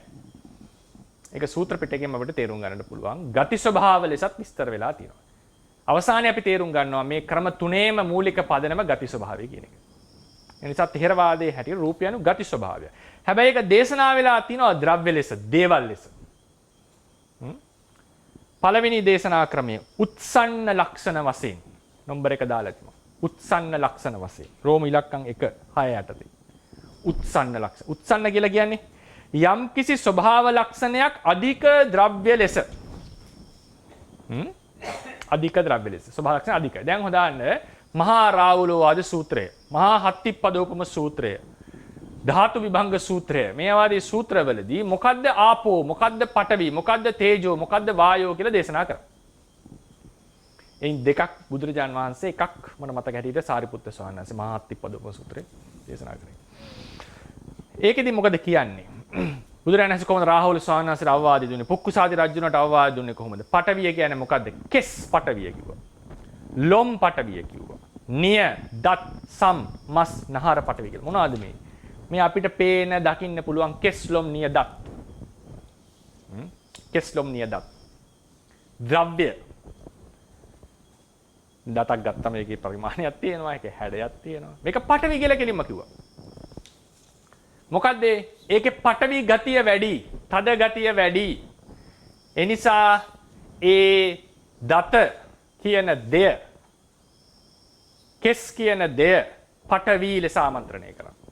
කෙල සෙම සොටු ආදී වැగిරෙන ස්වභාවයේ අධික දේවල් කෙලින්ම ආපෝ කියලා කිව්වා.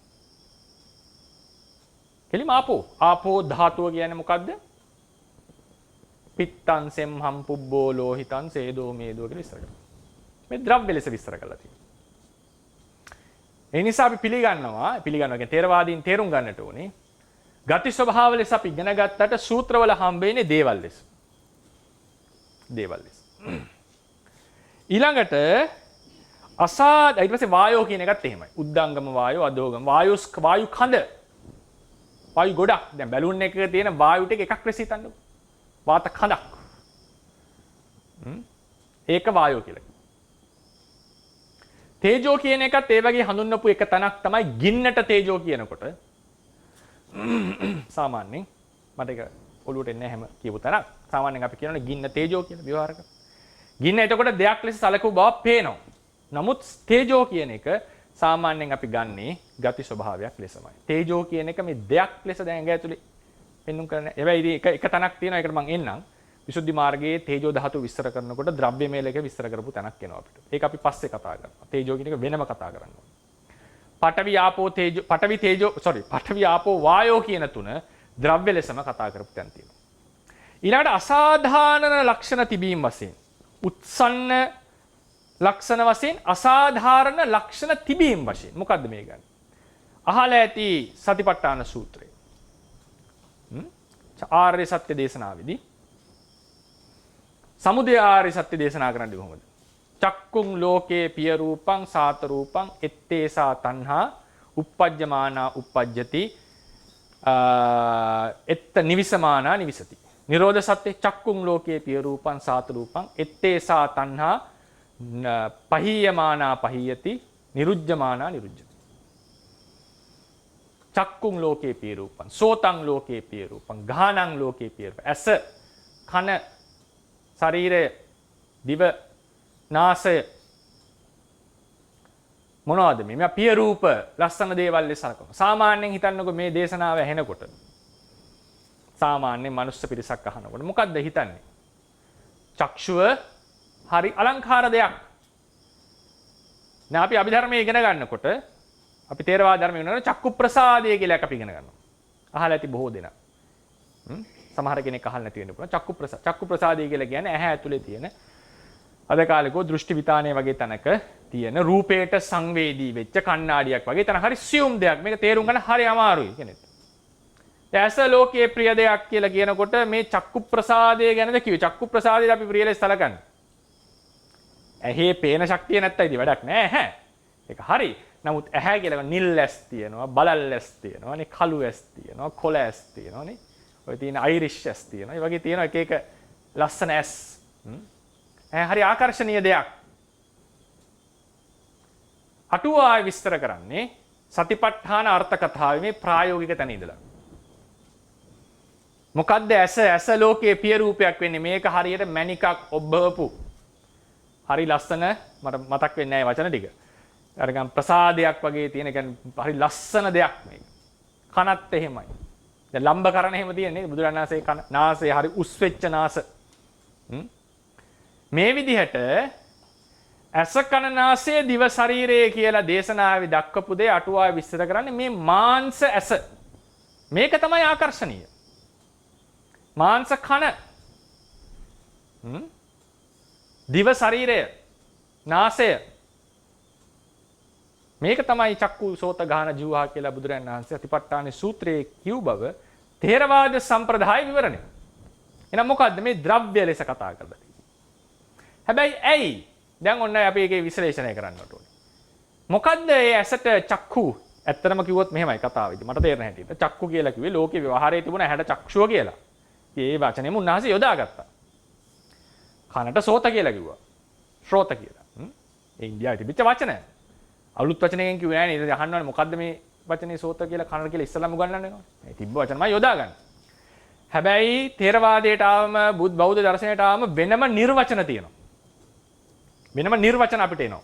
ඇයි ඒකට චක්කුව කිව්වේ කියලා අපි ඔන්න නිර්වචන ගොඩාක් අපි ලියනවා.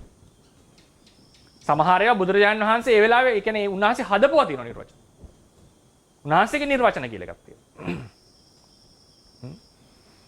ඉතින් තිබුණේ උන්වහන්සේ තිබිච්ච යොදාගත්තා. දැන් අපි මේක විස්තර කරන්න ඇතුළේ ඉඳලා.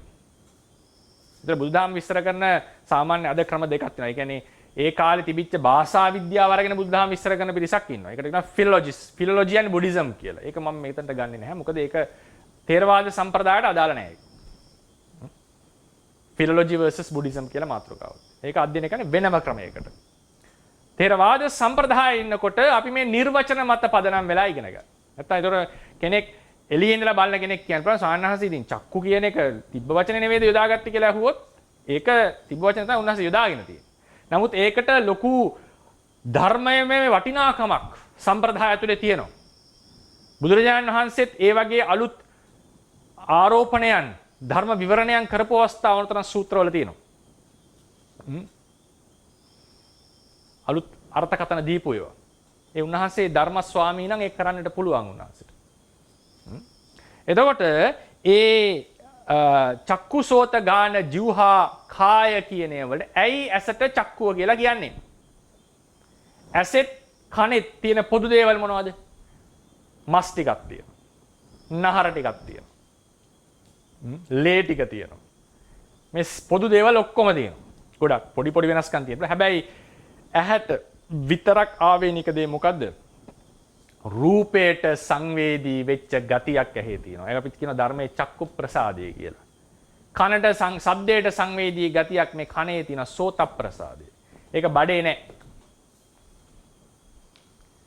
දිවට රසට සංවේදී ස්වභාවයක් දිවේ තියෙන එකට ජීව ප්‍රසාද. ඒ නිසා දිව කියන එක අනිත් මස් වගේම තමයි දිව කියන්නේත් මස් ටිකක්. නමුත් ඇයි මේ මස් කොටස අනිත් තැන් වලින් වෙන් කරලා ගත්තේ? ඒකේ තියෙනවා රසට සංවේදී ගතියක්.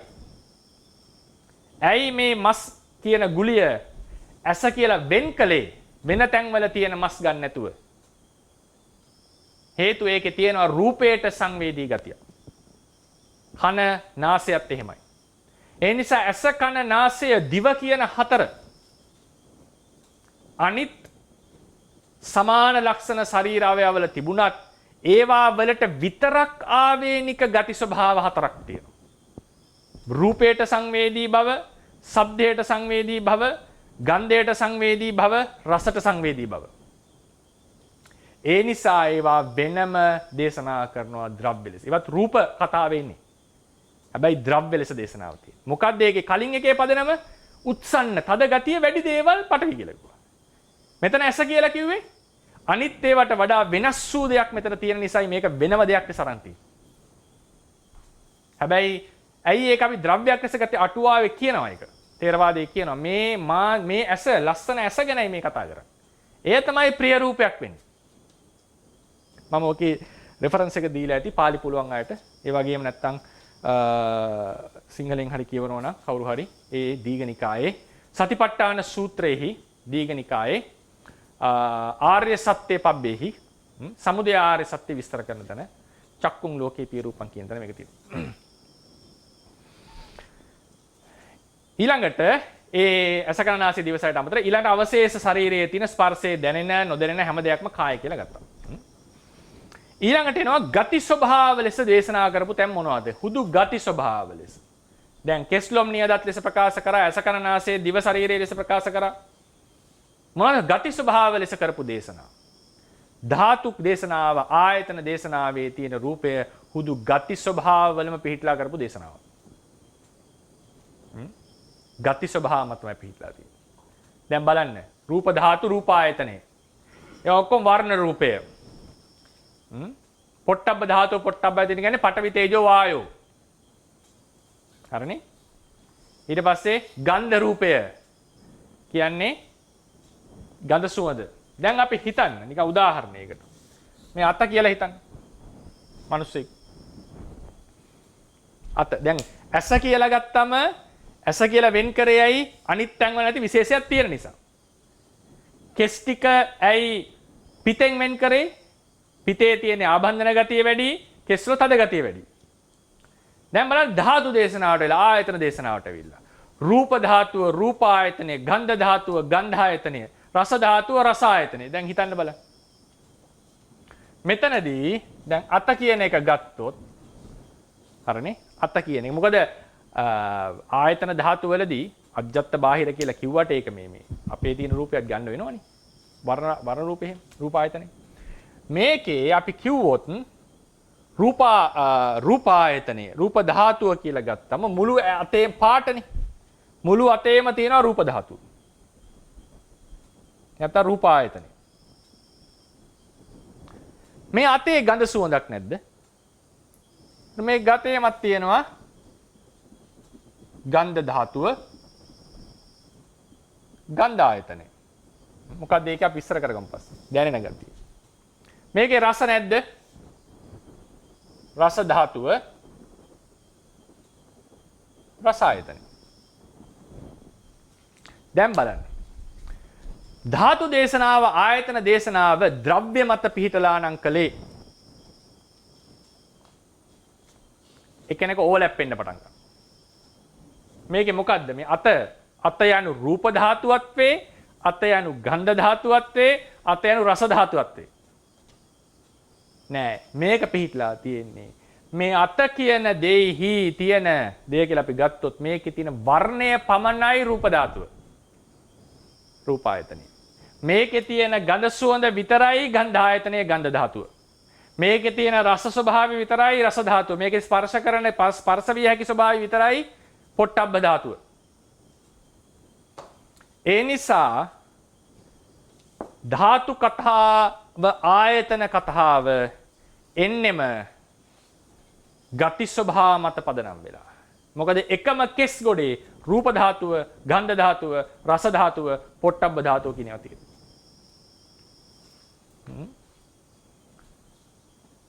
දැන් පඨවි තේජෝ වායෝ කියන දේශනාවේදී උත්සන් නිසා පඨවිය කෙස් කිව්වා කෙස් පඨවිය කිව්වා ඒකේ ආපෝ තේජෝ හොයන්න යන්නේ නැහැ අපි ඒ දේශනාව හැටියට හොයන්න ක්‍රම තියෙනවා එක එක විදිහට ඒක බලන නිසා නමුත් ඒ දේශනාව හැටියට ඒක පඨවි ඒක ආපෝ තේජෝ නෙවෙයි හැබැයි ධාතු දේශනාවෙන් බලනකොට රූප ධාතුව ගන්ධ ධාතුව රස ධාතුව පොට්ටබ්බ ධාතුව සියල්ලම තියෙනවා කෙස් වල එහෙමනම් කෙස් වලට මේ හැම එකකින්ම නිර්වචනය කරනව නෙවෙයි ඒ කෙස් වල තියෙන වර්ණයටයි රූප ධාතුව කෙස් වල තියෙන ගන්ධයටයි ගන්ධ ධාතුව කෙස් වල රසයටයි රස ධාතුව ස්පර්ශයටයි පඨවි තේජෝ වාලට පොට්ටබ්බ එහෙනම් මේ ගති ස්වභාව මතයි පිහිටලා තියෙන්නේ මේ දේශනාවේ හුදු ගති ස්වභාව මතයි ද්‍රව්‍ය මත නෙවෙයි ඒ නිසා ආයතන ධාතු දේශනාව සිද්ධ වෙන්නේ රූප ගතිය මත පිහිටලා ද්‍රව්‍ය ලෙස නෙවෙයි දැන් අපිට ක්‍රම තුනකට හම්බ වෙනවා උත්සන්න ස්වභාව ද්‍රව්‍ය ලෙස දේශනාවේ රූපේනවා අසාධාරණ ගතියක් පැවතීම වශයෙන් සමහරවිට රූපේ ද්‍රව්‍ය ලෙස රූපේ කතා කරලා තියෙනවා හුදු ගති ස්වභාව ලෙස රූපේ කතා කරලා තියෙනවා ඒක පොඩි විස්තරයක් අපි ඉස්සරහට එනවා අවසාන ඡේදය බලන්න තේජෝ යන්න සෑම විටම ගති ස්වභාවයක් ලෙස සැලකිය යුතු බව පෙනේ. සමහර තැන්වල දැන් මතක තියාගන්න මෙතෙන් පටන් සමහර දේවල් විස්තර කරනකොට මම එසේ පෙනෙන බව දැක්වේ පෙනේ කියලා කියයි. මොකද ස්ථිර ලෙස මට කියන්නට හැකියාවක් නැති නිසා. සමහරලාට සමහර කෙනෙක්ට තොරතුරු හම්බෙලා ස්ථිර කරගන්නට පුළුවන්. මේ අදහසක් ලෙස කියන්නේ. සමහර ඒවා ස්ථිර කරන්න යන්නේ නැහැ. මොකද ඒ තරම් දැනුමක් හැකියාවක් නැති නිසා. ස්වභාවය ලෙස සැලකිය යුතු බව පෙනේ. නමුත් තේරවාදයේ හැබැයි මම ෆුට්නෝට් එකේ දාලා තියෙනවා නමුත් ගින්න තේජෝ ලෙස නම් කරන තැන්වලදී ගින්න යන ද්‍රව්‍යයක් ලෙස සලකා ඇති බවත් පෙනේ. මට එහෙමත් හිතෙනවා. නමුත් තේරවාදයේ මූලික સિદ્ધාන්ත වලට අනුව තේජෝ කියන්නේ උෂ්ණයනේ. තේජෝ යනු රූප කලාප තුල ඇති මූලිකම රූපී ස්වභාවයක. රූප කලාපයේ තියෙන රූපී ස්වභාවයක්. තේජෝ කියලා කියන්නේ. ඉතින් එබැවින් ධාතු විභංග සූත්‍රයේහි සංතාපන තේජෝ පරිඩාහන තේජෝ ජීරාපන තේජෝ සහ පාචක තේජෝ වශයෙන් අපි කතා කරමු ඉස්සරහට වශයෙන් සිව්වැදෑරුම් කොට දක්වා ඇති තේජෝ ධාතුව වනාහි තේජෝ අධික රූප කලාප සමූහ ලෙස එනම් ද්‍රව්‍යමය ආකාරයෙන්ද විසුද්ධි මාර්ගයේ විස්තර කර ඇත. ඒක අපිට හම්බ වෙන්නේ විසුද්ධි මාර්ගයේ ditthi visuddhiya ආදී කතා කරලා තැන්වලදී. ඒවා ද්‍රව්‍ය ගොඩක් තේජෝ අධික රූප කලාප ගොඩක් ද්‍රව්‍ය ටිකක් ලෙසත් කතා කරලා බව පේනවා. හැබැයි අපිට පැහැදිලි වෙනවා තේජෝ කියන එක ගති ස්වභාවයක් ලෙස තමයි උෂ්ණය සීතල කියන එක. වායු කඳ කියන එකේ තියෙන වායු ගොඩක් කියලා එකක්. තේජෝ එක එහෙම පෙන්වන්න ටිකක් අමාරු එකක්. හරිනේ? ඊළඟට මෙහිදී අවබෝධ කරගත යුතු වැදගත් කාරණේ මොකක්ද? දැන් අපි ගන්නවා රූපේ විස්තර කරලා තියෙනවා ක්‍රම 3කට කියලා කිව්වා. මොනවද ක්‍රම 3? මේ වචන වලින් අපි යොදාගමු. පහසුවට උත්සන්න ස්වභාව වශයෙන්. ඊට පස්සේ අසාධාරණ ස්වභාව තිබීම වශයෙන්. ඊට පස්සේ ගති ස්වභාව වශයෙන්. මේ තමයි තුන රූපේ විස්තර කරපු. මේ තුනේම දැන් මේ ගති ස්වභාව කියන එක ගති ටිකනේ. හරිනේ. දැන් අපි දේශ කියන්න යන්නේ දැන් මොකද හේතුව හිතෙන්නට පුළුවන් දැන් ථේරවාදයේ කියනවා කෙලින් පටන් ගති ගති ස්වභාවයක් කියලා. ඒතර මේ ථේරවාදයට මේකයි ගැලපෙනවද? නමුත් හිතෙන්නට පුළුවන් සූත්‍රෙම කියවනකොට නෑ මේ ඇයි මේ ගති ස්වභාව වලට යන්නේ මේක පැහැදිලිවම මේ තියෙන මේ රූප ටික මේ දේශනා කරේ බුදුරජාණන් වහන්සේ. මේ ද්‍රව්‍ය වශයෙන් මේක දේශනා කරේ. මේ වගේ අර ඇබ්ස්ට්‍රැක්ට් හරි ගැඹුරු අදහසකට යන්න අවශ්‍ය නෑ. මේ ප්‍රශ්නේ සාමාන්‍යයෙන් තියෙන එකක්. මේ ප්‍රශ්නේ අපිත් ඒ දවස්වල ඒ කියන්නේ මුහුණ දෙ කියන්නේ අපෙන් අහලා තියෙනවා මේ ප්‍රශ්න. මේක අවශ්‍ය නෑ නේද මේ ප්‍රශ්නේ? මේක ද්‍රව්‍ය වලසනේ තියෙන්නේ. මේ තරම් ගැඹුරට යන්න ඕනේ නෑ. මේක පසුකාලීන ආපු අදහසක් නෙවෙයිද? කොහොමද අපි ඒක තේරුම් ගන්නේ? දැන් මේකේ ප්‍රශ්නේ තියෙන්නේ මේ ද්‍රව්‍යනේ. මේ දෙකම ද්‍රව්‍ය ලෙස දේශනා කරේ. මේ තමයි ද්‍රව්‍ය දේශනාව. මේ ගති ස්වභාව දේශනාව. රූපේ ගැන. මේ ද්‍රව්‍ය දේශනාව බලන්න උත්සන්න ස්වභාව ලෙස කියන එක ගත්තේ කොහොමද කියලා? ඇයි කෙස් පටවි කියන්නත් පිත්ත ආපෝ කියන්නත් පදනම මොකද්ද? තද ගතිය වැඩි නිසා. හැඩේ නෙවෙයි. කෙස් වල හැඩයද, ලොම් වල හැඩයද මොකක්ද? මේ තද ගතිය වැඩි නිසා. අරගේ වැగిරෙන ගතිය වැඩි නිසා. ඒ නිසා මේ ද්‍රව්‍ය වශයෙන් දේශනා කළත් පදනම ගති ටිකයි. ගති ටිකේ උත්සන්න භාවයේ මතයි බෙදීම් ටික දක්වලා තියෙන්නේ. ඒ නිසා පදනම මේ බෙදී මේක පහසු අවබෝධ කරගැනීමේ පහසුවට දේශනා කළත් එහි පදනම තියෙන්නේ ගති ස්වභාව මතයි. අසාධාරණ ස්වභාව ලෙස ගත් එක බලන්න. චක්ෂුවේ තියෙනවා ඒ සියලුම සම්මස් ආදිය. ඒකේ තියෙන ඇහැට සංවේදී බව, රූපයට සංවේදී බව, ශබ්දයට සංවේදී බව කියන ගති ස්වභාවවලුයි ඒකත් කතා කරලා තියෙන්නේ. ඒ නිසා මේ ද්‍රව්‍ය වශයෙන් රූප දේශනාව ආවත් එහි පදනමත් ගති ස්වභාව ටිකක්මයි. ඊට පස්සේ අවසාන වශයෙන් බලන්න මේක යටතෙම අවසාන එකට කලින් ඡේදය, ඒ කියන්නේ මම කියන්නේ නම්බර 6 යටතේ එලෙසටම ධාතු විභංග මහා රහවුලෝ වාද සහ මහා හත්තිප්පදෝපම සූත්‍ර ආදීෙහි පඨවි ගතං ආපෝ ගතං තේජෝ ගතං වායෝ ගතං ආදී ලෙසද හඳුන්වා ඇත්තේ පිළිවෙලින් තද ගතිය, ආබන්ධන ගතිය, උෂ්ණ ගතිය හා පුම්බවන ගතිය. බුදුරණන් ඉස්සෙල්ලා මේ පඨවි ගතං කියලා විස්තර කරලා තමයි පස්සේ ඇවිල්ලා යම් පඨවි ආදී ඒ කියන්නේ යම් කෙස්ලොම් නියදත් ආදී විස්තර කරා. ඒ නිසා මේ පඨවි ගත, ආපෝ ගත, තේජෝ ගත කියන එක විස්තර කරන්නේ අපි ගති ස්වභාව ලෙසයි. සැබවින්ම මේ තේරවාද සම්ප්‍රදායේ විශේෂයෙන් ඒක අටුවාවේ කියලා තියෙනවා. සැබවින්ම තථාගතයන් වහන්සේ ඊට පස්සේ පදනම් බලන්න රූපය කියන අදහසම බලන්න තථාගතයන් වහන්සේ රූපය හැඳින්වුවේ රුප්පන ලක්ෂණය පදනම් කරගෙන. අපි ඒකට එනවා අනිත් දවස්. රුප්පණය කියන්නේ මොකක්ද? රුප්පණය කියලා කියන්නේ බාහිර ප්‍රත්‍යක් විරුද්ධ ප්‍රත්‍යක් එනකොට මේක වෙනස් වීමකට ලක් වෙනවා. ඒ වෙනස් වෙන බව ඒ රූපේ තියෙනවා. වෙනස් වෙන භවෙන් යුක්තයි. ඒ වෙනස් වෙන භව පදනම් කරගෙන තමයි බුදුරජාණන් වහන්සේ රූප කියන කතාව අරන් තියෙන්නේ. ඒ නිසා ඒකත් ගති ස්වභාවයක්. රුප්පණය වෙන දෙයින් යුක්ත වූ ධර්මය. ඒ රුප්පණ ගතිය පදනම් කරගෙනයි දේශනාව කරලා තියෙන්නේ. ඒ නිසා සියලු රූප දේශනාවල පදනම ගති ස්වභාවයක් කියන එක. එතකොට අපි අද කතා කරේ අපි මේ හෑන්ඩ් අවුට් එකමයි අනිත් දවසේ පාවිච්චි කරන්නේ. හෙට 7 සහ 8 කියන නම්බර දෙක අපි කතා කරනවා දීර්ඝව. මේක පොඩ්ඩක් විදර්ශනාවටත් වැදගත් වෙන මාතෘකාවක්. 7 සහ 8 ඒකෙදි අපි ඒ 7 සහ 8 නම්බර 7 සහ 8 කතා කරාම විදර්ශනාවට අවශ්‍ය වෙන යම් ඥානමය හැකියාවක් වර්ධනය කරගන්න හැටි අපි කතා කරනවා. ඒක කියවලා ඉන්න හෙට එන්නට කලින්. ඉතින් අපි කතා කරේ අද රූප හැඳින්නුවා හැන්ඩවුට් එකේ ප්‍රකටම පරමාර්ථය. ඊට පස්සේ රූපේ, රූප කලාපේ, රූප සංතතිය සරලව හැඳින්නුවා. ඊට පස්සේ ඒවා ගණන් වශයෙන් කිව්වා. රූප 18යි, කලාප 23යි, සංතති 24යි. ඊට පස්සේ ඒවල නම් වශයෙන් කතා කරා. ථේරවාද සම්ප්‍රදාය තුල රූපය විස්තර කරපු ක්‍රම තුනක් අපිට හම්බ වෙනවා. ද්‍රව්‍ය වශයෙන් ක්‍රම දෙකක්, ගති වශයෙන් ක්‍රම එකක්, ද්‍රව්‍ය වශයෙන් ගත් එකක්, උත්සන්න වශයෙන් සහ අසාධාරණ ගති තිබීම වශයෙන් කියලා ක්‍රම දෙකකට එනවා.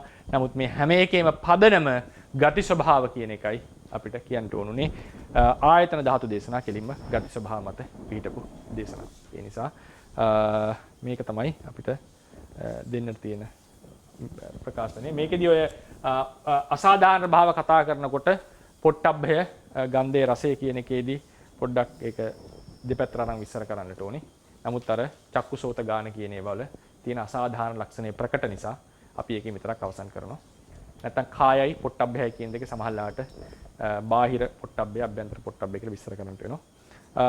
කෙසේ වෙතත් අපි මම පාඩම අවසන් කරනවා. මම හිතනවා බලාපොරොත්තු වෙනවා යම් අදහසක් ලැබෙන්නට ඇති කියලා. ප්‍රශ්න අහන්න අවස්ථාව ලබා දෙන්න.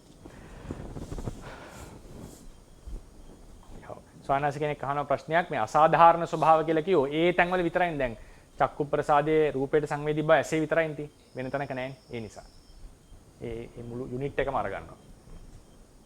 මම හිතන්නේ අනිත් අයට ඇහුණත් දැන් මේ ප්‍රශ්නේ මම රිපීට් කරන්න. අපේ ස්වාමීන් කෙනෙක් අහනවා දැන් අපි කිව්වන්නේ දැන් රූප කලාපයක් ලෙසනේ සතර මහා ධාතු පවතින්නේ. එතකොට දැන් කෙස්ලොම් ආදී පඨවි ආදී අධිකයි කියලාත් අපි කතා කරන්නේ. නේද? අධිකයිනේ. එතකොට මේ පඨවි ප්‍රමාණයේ වැඩිවීමක් ගැනද කතා කරන්නේ? නැත්නම් ගති ස්වභාවය වැඩිවීමක් වගේද කියලා ගන්නේ දහන්නේ. ඔව්. එතකොට ඒකේ මුලින්ම දන්න ගන්න ඕනේ පඨවි අනුම ගති ස්වභාවයක්ම තමයි. ගති ස්වභාවයම තමයි. ඒකෙදි ප්‍රශ්නේ එන්නට පුළුවන් රූප කලාපේ පඨවි වැඩිද? නැත්නම් කොහොමද මේ පඨවි ගතිය ආවේ කියන එක. අපි ඒක මේ මම දැන් ඒක විස්තර කරන්න ගියොත් ඔක ගොඩක් වෙලා යනවා. අපි මේ රූප කලාපේ කතා කරනකොට සතර මහා ධාතු වල කලාපේ ඇතුලේ සහ අන්තර් කලාපීය සම්බන්ධය කතා කරමු. එදාට අපි ඔක විස්තර කරගමු. මොකද්ද මේ ඒ ගති ස්වභාවය උත්සන්න ලෙස පේන්නේ මොන වගේ පද මොනවද අපිට හිතන්න පුළුවන් ක්‍රම කියලා. ඒක ඉතින් වැදගත් ප්‍රශ්නයක් අපි එදාට ඒක සාකච්ඡා කරමු. අවසර සානස මේ රූප සාමාන්‍ය ක්‍රියාවන් විදියට හඳුන්වලා ඊට පස්සේ ඒවා සමූහයක් විදියට එකතු වෙන තැන ද්‍රව්‍ය කියන මේ ගතිස කියන්නේ ද්‍රව්‍යයක් ලෙස පෙනී සිටින්න හේතු වෙනවා කියලා කිව්වා. දැන් ද්‍රව්‍යයක් කියන එකේ ලක්ෂණ ගත්තොත් එම බරක් තියෙනවා අවකාශය ඉඩක් ගන්නවා මේ වගේ කොටස් ටිකක් මේ ද්‍රව්‍ය කියන එකට හඳුන්වන්නේ. නමුත් අපි බාහිර ලෝකයේ හරි හැමතැනම දකින්නේ මේ රූපවල එකතුවක්. ඒතර රූපවල එකතුවක්. ඒතර මේ ද්‍රව්‍ය කියන එක අපි හිතා ගන්න අර ප්‍රඥප්තියක් වගේ දෙයක් ගැනද කතා කරන්නේ. මොකද අපි කියනවා රූප ටිකක් එකතු වුණාම මේක ද්‍රව්‍යක ස්වභාවයක් ගන්න බවක් පේනවා කියලා. නමුත් ද්‍රව්‍ය කියලා අලුත් දෙයක් බාහිර ලෝකේ හම්බ වෙන්නේ නැත්නම් ඒක අදවල ප්‍රඥප්තියක් මනක්කල්පිතව අදා ගන්න අදහසක් අනුවද ගලපන්න. මෙහෙම යෝගේ තාම ගැඹුරු ප්‍රශ්න මම හිතන්නේ එක මහත්මයෙකුත් ඕක එක දවසක ඇහුවා. මම ඒක කල් දැම්මා අනිත් දවසට. ඕක අපි රූප කලාපය කතා කරනවා තව දවස් දෙකකින්. එතකොට කොහොමද මේ ථේරවාදී හැටියට මේ ද්‍රව්‍යමය ගතිය විස්තර වෙන්නේ? ඇත්තටම කිව්වොත් එහෙම ක්‍රියා ගොඩකින් ද්‍රව්‍යයක් හැදෙනවා කියනවට වඩා සාර්ථක ස්වභාව ගොඩකින් ද්‍රව්‍යයක් හැදෙනවා කියන්නේ. හරිනේ? මොකද සතර මහා ධාතු වලට ස්වභාව කියන්න පුළුවන්, ක්‍රියා කියන්න පුළුවන්. ක්‍රියා කියලා කියන්නේ අර හටගෙන නිරුද්ධ වෙන අර නිතරම ස්ථායි නැති නිකන් ඒ වගේ ගතියක් නිසානේ ක්‍රියා කියලා. නැත්නම් ක්‍රියා ගොඩ ක්‍රියාවක් කොහොමද පටවි වෙන්නේ කියන ප්‍රශ්නේ අහන්න පුළුවන් නේද? ක්‍රියාවක් කියන්නේ ගමන ආදී ක්‍රියා නේද? එතකොට ඒවා වල තියෙන එක්සත් තමයි හැමතිස්සෙම ස්ටේබල් නෑ. හට ගන්නවා නිරුද්ධ වෙනවා. හට ගන්නවා නිරුද්ධ වෙනවා. මෙහෙම යන්නේ. ඉතින් ඒ අර්ථයෙන් තමයි ක්‍රියා කියලා කියන්නේ. ගති ස්වභාව කියන එකත් ඒ කියන්නේ ගති ස්වභාව වල තියෙනවා නිකන් ඒක ගතියක් කියන අර්ථය. ඉතින් ඒ ගති ගොඩක් එකතු වුණාම ද්‍රව්‍යමය දෙයක් පෙන්눔 කරනවා. එතකොට මොකද්ද මේ ද්‍රව්‍ය? ඒ කියන්නේ අහන්න පුළුවන් මේක අලුත් ඉමර්ජන්ස් එකක්ද? මේක ඒ ගති ස්වභාවය එකතු වුණාම අලුත් දෙයක් ලෙස මොකක් හරි හැදෙනවද? අලුත් දෙයක් ලෙස පෙන්නේ අපි ඒක කියන්නට ඕනේ වෙනස් ලක්ෂණ යම්කිසි ලක්ෂණ ටිකක් පෙන්눔 කරනවා. ඒකේ ප්‍රධානම ද්‍රව්‍යමය දේ ප්‍රධාන දායකත්වයේ තියෙන පටවියට. පටවිය තමයි මේ ගති ස්වභාවය ඇති කරන්නේ. නමුත් අර ඒක හරහා යන්න බැරි ගති ස්වභාවයක් ඇවිල්ලා තියෙනවා. ඒක හරහා විනිවිද යන්න බැරි ගති ස්වභාවයක්. ඒකෝර තමයි ප්‍රශ්නේ ඉන්නේ කොහොමද මේක දෙයක්ද නැද්ද කියන එක. ඒතර අපිට සියල්ලෙන් සියල්ල විස්තර කරන්න බෑ ගති ස්වභාවයයි දෙයයි. මොකද අපිට ගති ස්වභාවය කියන එක තනියම හම්බ වෙන්නේ නැහැ. ගති ස්වභාවය කියන්නේ අපිට තනියම හම්බ වෙන්නේ නැහැ. මේ දෙක සංසන්දනය කරන්න. අපිට හම්බ වෙන්නේම ද්‍රව්‍ය ටික. ඒතර මේ ද්‍රව්‍යවල තියෙන ද්‍රව්‍ය විමසලා තමයි අපි ගති ස්වභාව තේරුම් ගන්න තියෙන්නේ. ඇත්ත කතාව. මේ ද්‍රව්‍ය ටික විමසලානේ තේරුම් ගන්න තියෙන්නේ. බුදුරජාණන් වහන්සේනවත් තනියම ගති ටික හම්බ වෙන්නේ නැහැ. උන්වහන්සේනවත් ඒක තේරුම් ගන්නේ. ද්‍රව්‍ය බලලා තමයි ගති ස්වභාව ටික තේරුම් ගන්න තියෙන්නේ. ඉතින් අපි එදාට උත්සාහ කරමු. එදාට මම එකත් කල් දාන ප්‍රශ්නේ. මේ කොහොමද මේ ගති ස්වභාව එකතු වෙනකොට මේ රූපීමය ගතියක් ඇති උනේ මොන වගේ ඒකට තියෙන සාධාරණ පදනම මොකක්ද කියන එක අපි එදාට සාකච්ඡා කරලා ගමු. අවසරයි. අතරුවන් සන්නයි අහන්න. අපේ ස්වාමීන් වහන්සේ නමක් නේද? නෑ මම ගියේ. හරි හරි. ස්වාමීන් වහන්සේ තද බව කියන ස්වභාවය අර්ථ දක්වන්නේ මොකක් මත පිහිටාද? ඒ කියන්නේ තද බව කියන එක අපිට මොකක් හරි එකක් මතින් දෙන්නේ අර්ථ දක්වන්න මේ තද බව දැන් අපිට හරි හැඟෙන හැඟීමක් කියනවා තද කියලා දැනට. ඔව්. හැබැයි ඒක සත්‍ය කියලා පිළිඅරන්ද තද බව අර්ථ දක්වන්නේ. දැන් මම ඒ කියන්නේ මට හැඟෙනවා තද ගතිය සාපේක්ෂයි කියලා ඔබතුමාට දැනනවද? ඒක මට විස්තර කරන්න. ඇයි සාපේක්ෂ වෙන්න හේතුව කියලා? අපි තදයි කියලා හිතන්නේ අපිට ෆීලිංග්ස් කියලා දෙයක් තියෙනවා. මේ ෆීලිංග්ස් උඩ ඉඳගෙන මම ඇත්තටම මේ ෆීලිංග්ස් කියන එකත් හොයනවා මොකද්ද කියලා. දැන් උදාහරණයකට දැන් විද්‍යාත්මකව මේක විස්තර කරන්නේ දැන් විද්‍යාත්මක දැනුම කියන ටක් ගාලා මට හරස් ප්‍රශ්නයක් අහයි ඒක අපි අන්තර්කලාප සම්බන්ධයෙන් කතා කරගන්නවා. දැන් උදාහරණයක් ගත්තොත් මේ වස්තුව මේක උඩ තිබ්බොත් මේසෙ උඩ මේක බිමට වැටෙන්නේ නැහැ. හරහා යන්නේ නැහැනේ. එතකොට මෙතන මොකක් හරි මේ වස්තුව පිළිගන්න සර්ෆේස් ගතියක් කියලා එකක් විද්‍යමානයි. තද ගතියයි සැහැල්ලු බවයි කියන එක සාපේක්ෂයි. ඒක හරි. ඒ කියන්නේ මේකට වඩා මේක තදයි. තව මේකට ගත්තාම මේක සැහැල්ලුයි. මොලොක් කියලා කෙනෙක්ට කියන්න පුළුවන්. අපේ අත මේසෙට වඩා මොලොක්. හැබැයි මගේ අතට වඩා ඒ දවස් උපන් බිලිඳගේ අත මොලොක්. ඒකට සාපේක්ෂව මගේ අත තදයි. ඒ තද මොලොක් සාපේක්ෂ බව නෙමෙයි මේ කියන්නේ. තද ගතිය කියලා මෙතන අදහස් කරන්නේ විනිවිද යන්න දෙන්නේ නැති වෙන කෙනෙක් දරා සිටින තව එකක් තිබුණොත් ඒක රඳවගෙන ඉන්න අනිත් ධාතුන්ට ක්‍රියාත්මක වීමට සර්ෆේස් එකක් වෙන ගති ස්වභාවයක්. ඒකයි මෙතන තද ගතියක් කියලා අපි කතා කරන්නේ. එතකොට අපිට කයට දැනෙන ෆීලිං එකක්. එතකොට අපි මෙහෙමයි ඉන්නේ. අපේ තේරවාදයේ තියෙන මූලික පදනමක් තමයි මේ සෙන්සර්ස් ඒ කියන්නේ ඇස කන නාසය දිව ශරීරයේ මනස කියන ඒවා වංචා කරන්න නැහැ කියන. මිරිගුව පේනවා වෙන්න පුළුවන් ඇහැට. නමුත් මේ මිරිගුව කියලා කියන්නේ ඒ ආලෝකයේ ආපු ක්‍රමවල වෙනස්කමක් මිසක් ඇහි මායාවක් නෙවෙයි. ඒ ආලෝකයේ ආපු ක්‍රමය පෙනෙන හැටි. නමුත් අපි දැන් මේ සාමාන්‍යයෙන් ආලෝකයනකොට තියෙන මේ දේවල් ඇහැට පේනවා, කනට ඇහෙනවා, දිවට දැනෙනවා යනු විද්‍යමානයි කියන පදනමේ ඉඳලා බුදුදහම ගොඩනැගිලා තියෙනවා. ඒතර කයට දැනෙනවා යනු අල්ලනකොට දැනෙනවා නම් මේක හිතෙන් ගොඩනගාගත් එකක් නෙවෙයි.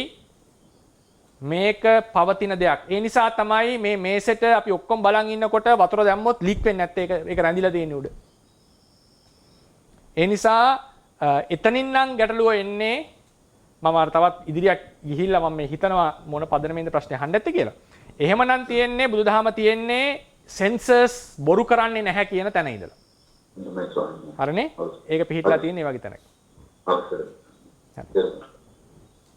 ආන්තරනේ පෙරවන් සන්නයි. ධනුෂ්ක මගේ නම ආන්තරනේ දැන් අද ගතිය අද ලක්ෂණය අද ස්වභාවය කියලා. දැන් එතෙන්දී මම අහන්න හදන්නේ ගතිය ස්වභාවය ලක්ෂණය කියන්නේ තුනක් හඳුනන්නේ මේක. එකමයි. ඒ මාත්‍ර තුනම කියන්නේ එකම. තද ගතිය, තද ලක්ෂණය, තද ස්වභාවය මේ ඔක්කොම එක ගැන කියන එකම දේ ගැන කියන.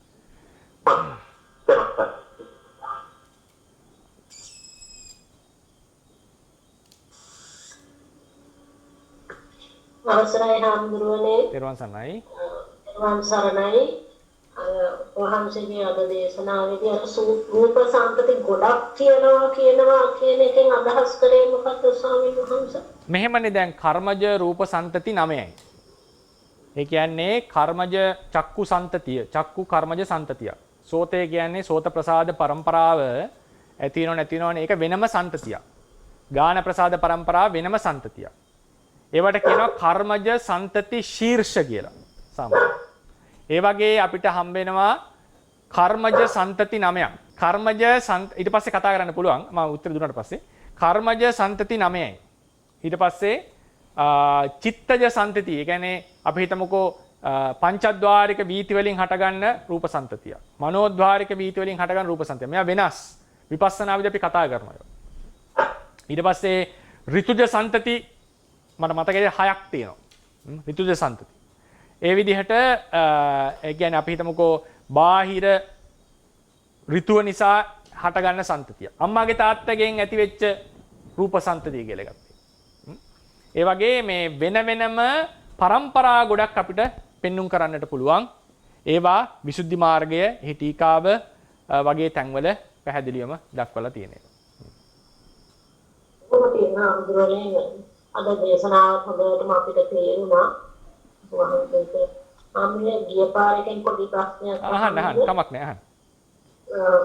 වහන්සේ නානත්තනයයි ඒකත්තනයයි කියන කතා කරේ ණය කියන එකේ තේරුම මොකක්ද? ණය කියන්නේ යම් දේවල් දැන ගැනීමට උපකාර වෙන ක්‍රමවේදය. යම් දේවල් තේරුම් ගැනීමට උපකාර වෙන ක්‍රමවේද. ඒකෙන් පමුණවනවා අපි යම් අර්ථයකට අපේ හිත. එහෙමයි ආමුදුනේ.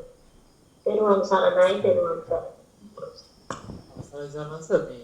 අර ඉස්සෙල්ලා මහත් එක්කගේ ප්‍රශ්නයක් ස්වභාවයයි ගතිය ලක්ෂණයයි තුනම එකද කියලා. අර දැන් රූපය ගැන කතා කරච්චානස මේ ක්‍රියාව කියන්නේ එකක්, ගතිය කියන්නේ ක්‍රියාව නෙමෙයි කියලා සානස පැහැදිලි කරන්නේ. ඔව් ඉතින් ක්‍රියාමය ලක්ෂණයයි ගතිමය ලක්ෂණයයි දෙකක් නේ නේද? දෙකක්. ඒතකොට ක්‍රියාව කියන්නේ සානස අර රූපයක් විදිහට යා දැන් ක්‍රියාවක් පටන් ගන්නකොට ක්‍රියාව කොහෙවත් තියලා පටන් ගන්න එක නෙමෙයි. ඉවර වෙනකොටත් ක්‍රියාව ඉවර වුණාම ඒක ඉවරයි. දැන් මේ ලක්ෂණය කියන එකේ ක්‍රියාවෙන්ද මතුවලා පේන දෙයක්ද ක්‍රියාවයි ගතියයි කියන දෙක නැත්නම් ලක්ෂණයයි ක්‍රියාවයි කියන දෙක මේ ක්‍රියාව මත පදනම් වෙලා ලක්ෂණය මතුවෙන එකක් විදිහට අපිට ගත්තොත් නිවැරදිද? නෑ තද ගතිය කියන එක ඒක මේ පවතින ගයක්. ඒක ඒකත් විස්තර කරමු. දැන් උදාහරණයකට බුදුදහමෙන් අහුවොත් ප්‍රශ්නයක් ඇයි සිතක් තියෙන්නේ කියලා උත්තර නැහැ. මම දන්න ධර්මයෙන් උත්තර නැහැ. ඇයි සිතක් තියෙන්නේ? ඇයි සිත වගේ දෙයක් හටගන්නේ? සමහරවිට අහන ඇයි මොකද්ද මේ එක්සිස්ටන්ස් එක? ඇයි මෙහෙම දෙයක් උනේ? ඒකට උත්තර නැහැ. සිත වගේ ධර්මයක් හටගන්නේ. සිත නැතුව වෙන දෙයක් හටගත්තේ නැත්තේ ඇයි කියලා හෙවොත් ඒකට උත්තර නැහැ. එතකොට තද ගතිය කියන ස්වභාවය ඒ වගේ ස්වභාවයක්. ඒක යුනිවර්සල් ස්වභාවයක්. ඒක පවතින ගතිය. ඒක මොකද ඒක ඇති උනේ ඇයි එහෙම දෙයක් උනේ කියන එක විස්තර කරගන්න බෑ අපිට. ඒකේ හැම න්‍යාය විද්‍යාවෙත් එහෙම සීමා තියෙනවනේ. විස්තර කරගන්න බෑනේ. ඇයි කියලා ඇහුවොත් ඇයි බිග් බෑන් එක හදනවා කියලාත් විස්තර කරන්න බෑ. ඉතින් ඒ වගේ ඒ ගති ස්වභාවය එකක්. ඒකට ක්‍රියාවක් කියලා කියන්නේ ගති ස්වභාවය හටගෙන නැති වෙනවා. හටගෙන නැති වෙනවා.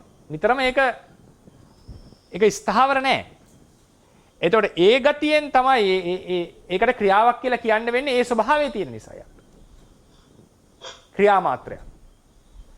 නැත්තම් මම අර වෙන් කරගන්න හේතුවේ දැන් නැත්තම් මට කියන්න අපිට කියන්න දැන් සාමාන්‍යයෙන් මේ සියල්ලම ක්‍රියා කියලා නිකන් කොලේ වහලා කියන්නේ නිකන් කතා කරලා යන්න තිබුණා.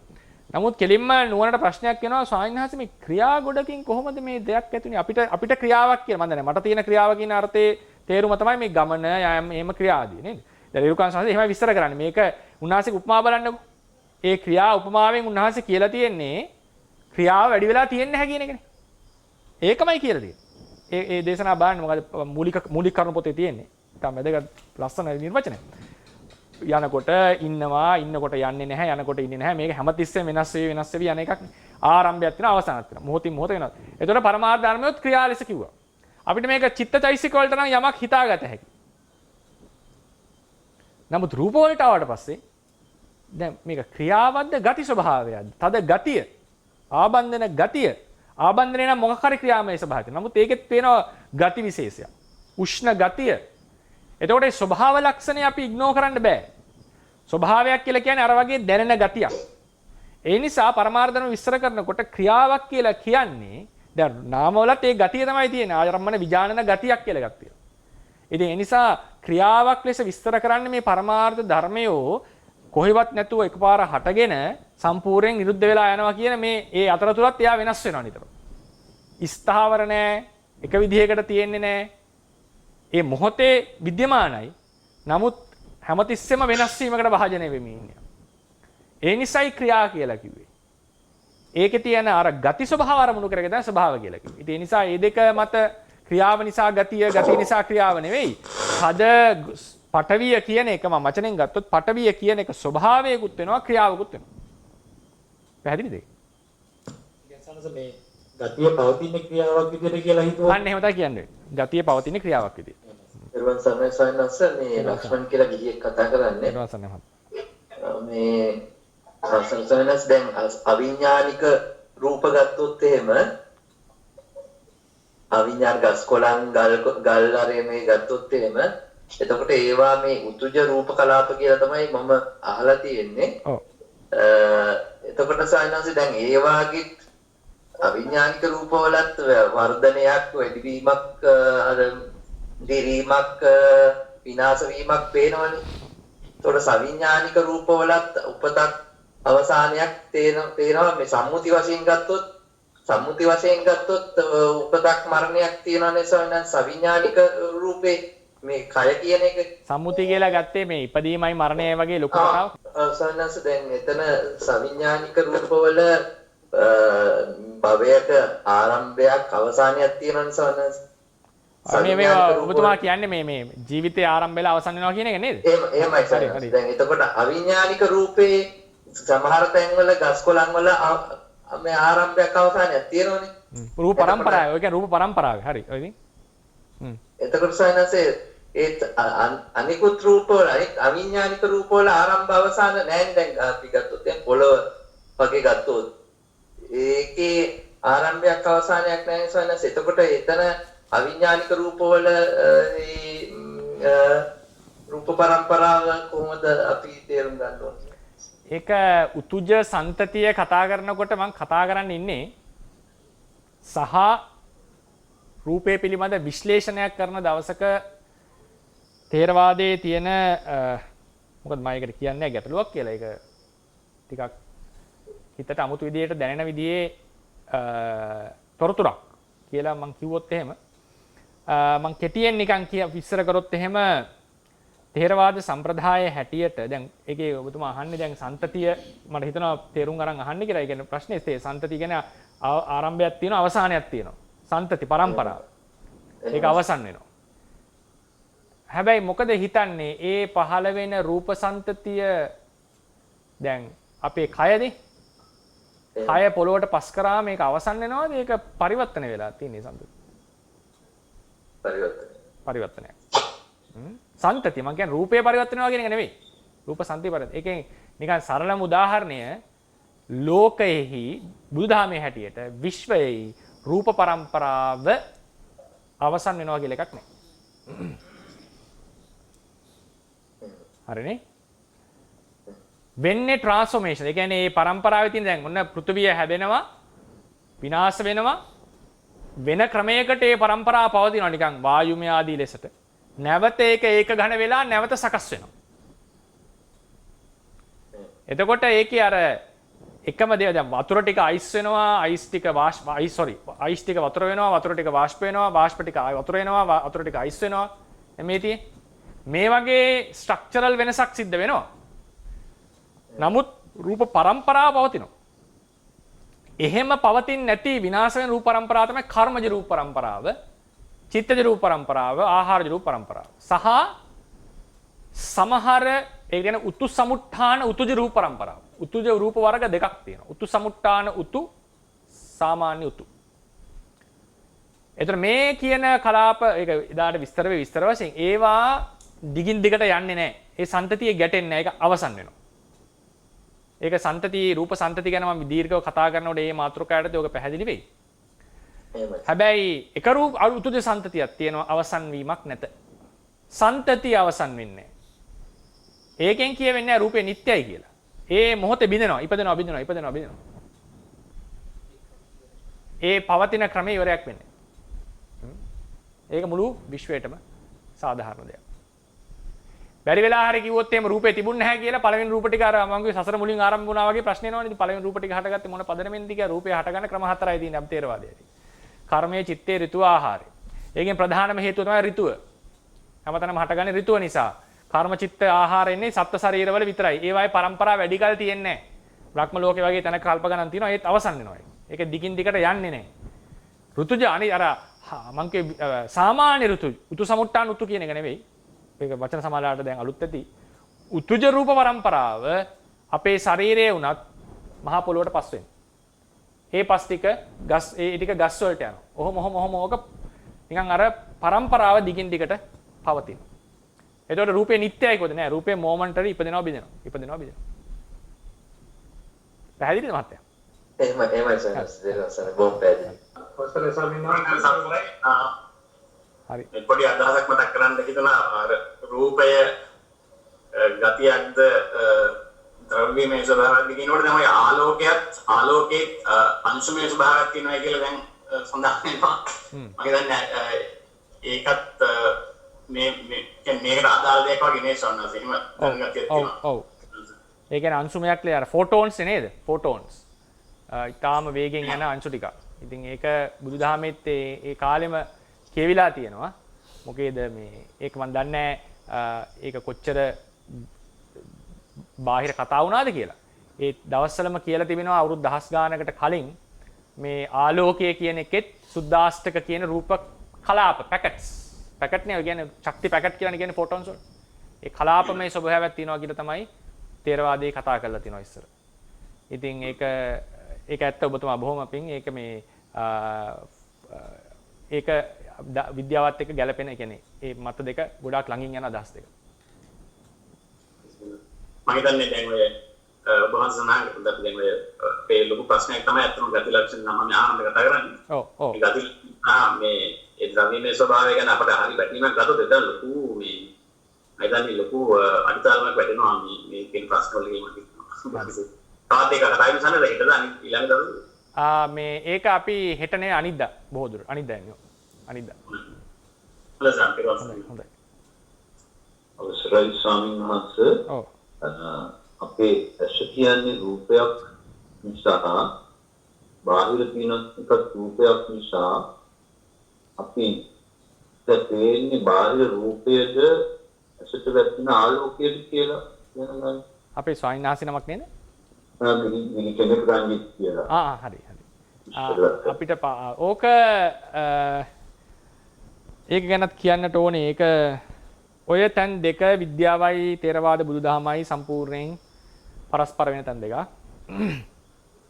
ඒක අපි වර්ණ රූපය කියන මාතෘකාව මම කෙටියෙන් කතා කරනවා. සාමාන්‍යයෙන් අපිට දැන් තියෙන විද්‍යාත්මක තොරතුරු හැට ආලෝකයනේ පේන්නේ. වර්ණය කියන්නේ ආලෝකයේ තියෙන. ආලෝකයේ වර්ණාවලියේ තියෙන ආලෝකය. එතකොට යම් පෘෂ්ඨ වලට ආලෝකය වැටුනම ඒ අවශෝෂණය කරගන්නවා යම් වර්ණාවලියෙන් කොටසක්. ඉතිරි වෙන ටිකනේ අපිට ඇහැටෙන්. ඒතර පාට රස පේන්නේ ඒක. තේරවාදයේ තියෙන සම්පූර්ණ වෙනස් ක්‍රමයකට. වර්ණය යනු රූපේ සතු ගුණයක්. ආලෝකයේ සතු ගුණයක් නොවේ. ආලෝකයේ සිද්ධ කරන්නේ ඒ රූපය චක්කුවත් එක්ක සම්බන්ධය ඇති කරන එක. මේක සම්පූර්ණයෙන් වෙනස් අදහස් දෙකක්. ඉතින් මම අරක හරි මේක වැරදි කියන එක නෙමෙයි මට කියන්නට ඕනේ. විද්‍යාත්මකව ගත්තොත් වර්ණය යනු ඒක ෆ්‍රීකවන්සියක්. ඒ ඉලෙක්ට්‍රෝමැග්නටික් තරංගයේ එක්තරා ෆ්‍රීකවන්සියක් තමයි ෆ්‍රීකවන්සි ගොඩක් තමයි දෘශ්‍ය ආලෝකය වෙන්නේ. ඊට පස්සේ ගැමා ආදී තියෙනවා වෙන වෙන තරංග ටිකක් තියෙනවා. එතකොට ඒ ටික තමයි අපේ හැට පේන්නේ. වර්ණා ප්‍රිස්මයක් ඇතුලෙන් යනකොට වර්ණාවලිය ලෙස පේන්නේ ඕක. මම දන්නවා ඔබතුමා ඒක දන්නවා ඇති අනිවාර්යෙන්. අනිත් තින් නිසා විස්තර කරේ. ඉතින් ඒක තමයි අපිට වර්ණය ලෙස ඒතර විද්‍යාවේ හැටියට වස්තුවට වර්ණයක් නැහැ. වස්තුවට වර්ණයක් නැහැ. අඳුරේ තියෙනකොට වර්ණය යනු වර්ණය කියලා එකක් නැහැ වස්තු වලට. තියෙන්නේ හුදු මේ ඉලෙක්ට්‍රෝන ප්‍රෝටෝන ආදී ස්වභාව ටිකක්. ඒකේ මූලික સિદ્ધාන්ත ගත්තාම ඉලෙක්ට්‍රෝනය quarks ප්‍රෝටෝනත් නෙමෙයි quarks. ඒකෙත් quarks වල up and down ඊට පස්සේ top and bottom ඒ වගේ තියෙනවා quarks 6ක් leptons එහෙම තියෙනවා. ඉතින් ඒවා තමයි මූලිකම સિદ્ધාන්ත ටික. ඒකේ charge එක ඒ වගේ දේවල් තමයි මූලික ලක්ෂණ වෙන්නේ. නමුත් වර්ණය කියන එක ද්විතීයික ලක්ෂණයක් විද්‍යාවට. වර්ණය, ගන්ධය, ශබ්දය, රසය මේ ඔක්කොම ද්විතීයිකයි. තේරවාද බුදුදහමේ හැටියට මේවා ඔක්කොම ප්‍රාථමිකයි. එතකොට දැන් කෙනෙක්ට හිතනවා මේ මහා භූතයි උපාදාය රූපයි කියන එකද කියන්නේ නෑ. උපාදාය රූපත් පරමාර්ථ ධර්ම. මහා භූත මත තියෙන ඇසුරු කරන පරමාර්ථ ධර්ම. ඒ නිසා තේරවාදයේ හැටියට වර්ණය කියන එක ප්‍රාථමික ගුණයක්. ඒක වස්තුව සතු ගුණයක් මිසක් ආලෝකයේ සතු ගුණයක් නොවේ. ඉතින් ওই දෙක එකිනෙක මෙයා වෙන දෙකක්. ඒකට විද්‍යාවට ඉතින් හේතු සාධක ඇතුව කතා කරනවා ඇති. නමුත් තේරවාදයේ හැටියට මෙහෙම විස්තර වෙනවා. අර්ථසායනස් විද්‍යාව කොහෙත්ම මේ සම්බන්ධ කරගෙන නෙවෙයි මම හරි ඒවා කතා කරන්නේ. හරි. ඒක පාඨකමලා එතකොට මේ ප්‍රාථමික ගුණය කියන දේ අපිට ආලෝකයේ නැති වෙලාවට නොපෙනෙන්නේ. ඒකට ආලෝකය ෆැසිලිටේට් කරන්නේ. ආලෝකය තමයි වර්ණය ප්‍රකට කරන්න කියලා කියන්නේ. ආලෝකය තමයි වර්ණය ප්‍රකට කරන්නේ. දැන් අපි හිතමුකෝ කෙල එහෙම නැත්තම් රස දැනෙන්නේ නැහැ. කෙල තමයි වාතයේ නැත්තම් ගඳ සුවඳ දැනෙන්නේ නැහැ. ඒ වගේ ආලෝකයේ යනු වර්ණය ප්‍රකට කරන දෙයක්. ඒක කොහොමද මොකක්ද ඒකේ පදනම කියන එක විස්තර වෙන්නේ නැහැ. ආලෝකයේ ඇතිකල්ලි තමයි රූප සහ චක්කු අතර ඝට්ටණය සිද්ධ වෙන්නේ. අවශ්‍යයි. තේරුම් ගන්නයි. Hello. තේරුම් ගන්නයි. I'm from Nepal. මම නේපාලේ ආනන්ද හඳුරු. තේරුම් yes okay. මගේ ප්‍රශ්න දෙකක් තියෙනවා. එකක් ත්‍රිලෝකයේ ත්‍රිලෝක කියලා කාම ලෝක, රූප ලෝක, අරූප ලෝක කියලා තියෙනවා. ඔව්. ඒකයි ඒකේ රූප ලෝකයේ සහ දස සංයෝජනයේ රූප රාග, අරූප රාග කියලා තියෙනවා. ඒවා පරමාර්ථ ධර්මයේ වශයෙන් ගන්න පුළුවන්ද නැද්ද? එකක් ඒක. දෙවෙනි ප්‍රශ්නේ රූපේ කිව්වට ඒක කුඩා අණු කුඩා වශයෙන් අපි ඒක ක්ලාසිෆයි කරගෙන ඩයිසෙක්ට් කරගෙන ගියොත් ඒක අන්තිමට වෙන්නේ න්यूट्रॉन प्रोटॉन इलेक्ट्रॉन सब एटॉमिक पार्टिकल ඊළඟට අන්තිමේදී වෙන්නේ waves ඒක තරංගයේ විතරයි එතන තියෙන්නේ. ඒ නිසා රූපේ කියලා අපට නිශ්චිත වශයෙන් ඒ රූප කියලා ගන්න පුළුවන්ද? ඒක තරංගයක් විතරක්ද ඒක? කොහොමද ඒක ගන්නේ? තේරුම් ගන්නයි සවනස. බොහොම පිං ප්‍රශ්නෙට. ඉතින් අපි රූප රාග අරූප රාග දැන් රූප ලෝකයේ කියලා කියන්නේ රූපයේ සහිත බ්‍රහ්ම ලෝකය, අරූප ලෝකය කියලා කියන්නේ අරූපයක් නැති බ්‍රහ්ම ලෝකය. ඒ වලට තියෙන රාගය කියලා එකක් එනකොට ඇලීම. ඒක සාමාන්‍යයෙන් තේරවාදී විස්තර කරන්නේ රූප රාගයේ අනු රූපීය ආත්ම භාවයට, ඒ බ්‍රහ්ම ලෝකයේ තියෙන ආත්ම භාවයට ඇති ඇලීම. ඒක ලෝභ චෛතසිකය කියලා කියන්නේ තේරවාදයට. අරූප ලෝකයේ තියෙන ආත්ම භාවයට ඇති ඇලීම තමයි අරූප රාගය. ඒකත් චෛතසිකය, ලෝභ චෛතසිකය. එතකොට ඒක පරමාර්ථ ධර්ම ලෙස ගන්න. ඊළඟට සොයනස් ආව ප්‍රශ්නේදී අර කඩාගෙන යනකොට අපි මම හිතන්නේ විද්‍යාත්මක ක්‍රමයෙන් යනකොට අපි එනවා සබ් ඇටොමික් පාටිකල්ස් වලට. එතකොට ඒකෙදී නිව් ප්‍රෝටෝනේ කියන එක කැඩෙනවා quarks වලට up and down කියලා. ඉලෙක්ට්‍රෝනේ තියෙනවා. ඒ වගේම තව මියෝන් ටාවෝ කියලා ඒකේ තව පස්සේ හදන ඒවා තියෙනවා. ඉතින් ප්‍රධාන වශයෙන් quarks and electrons තමයි පවතින්නේ. නියුට්‍රෝනයත් quarks වල එකතුවක්. එතකොට වහන්සේ ඇව්වේ ඒකත් කඩාගෙන ගියම වේව් එකක්. ඒකේ මම දන්න තරමින් මෙහෙමයි ඒක ස්ථිරවම වේව් එකක් කියලා කියන්නේ. ඒකට කියන්නේ වේව් පාටිකල් ඩුවැලිටි කියලා සංකල්පය තියෙන්නේ. විටක වේව් එකක් ලෙස හැසිරෙනවා, විටක පාටිකල් එකක් ලෙස හැසිරෙනවා. වේව් එකක් කියන එකේ තේරුම විද්‍යාත්මකව ගත්තොත් වේව් එකක් කියලා කියන්නේ ඒක මොනවා හරි ශක්ති පතයක් තියෙනවා නම් ඒකේ ඕන තැනක ඕන එක එක තැන්වල හම්බ වෙන්න පුළුවන් එයා. හැබැයි ඒක ගිහිල්ලා ඒ වේව් එකක් කියන්නේ ඕන තැනක තියෙන්න පුළුවන්. ඊට පස්සේ වේව් එක ගිහිල්ලා බිත්තියකට හැප්පෙනකොට එයා පාටිකල් එකක් ලෙස එක තැනකටයි හැප්පෙන්නේ ඉලෙක්ට්‍රෝනේ. ඒ නිසා ඉලෙක්ට්‍රෝන එක පාටිකල් එකක් නෙවෙයි කියලා කවුරුත් කියලා නැහැ. ඉලෙක්ට්‍රෝන is a particle but it behaves like a wave as well.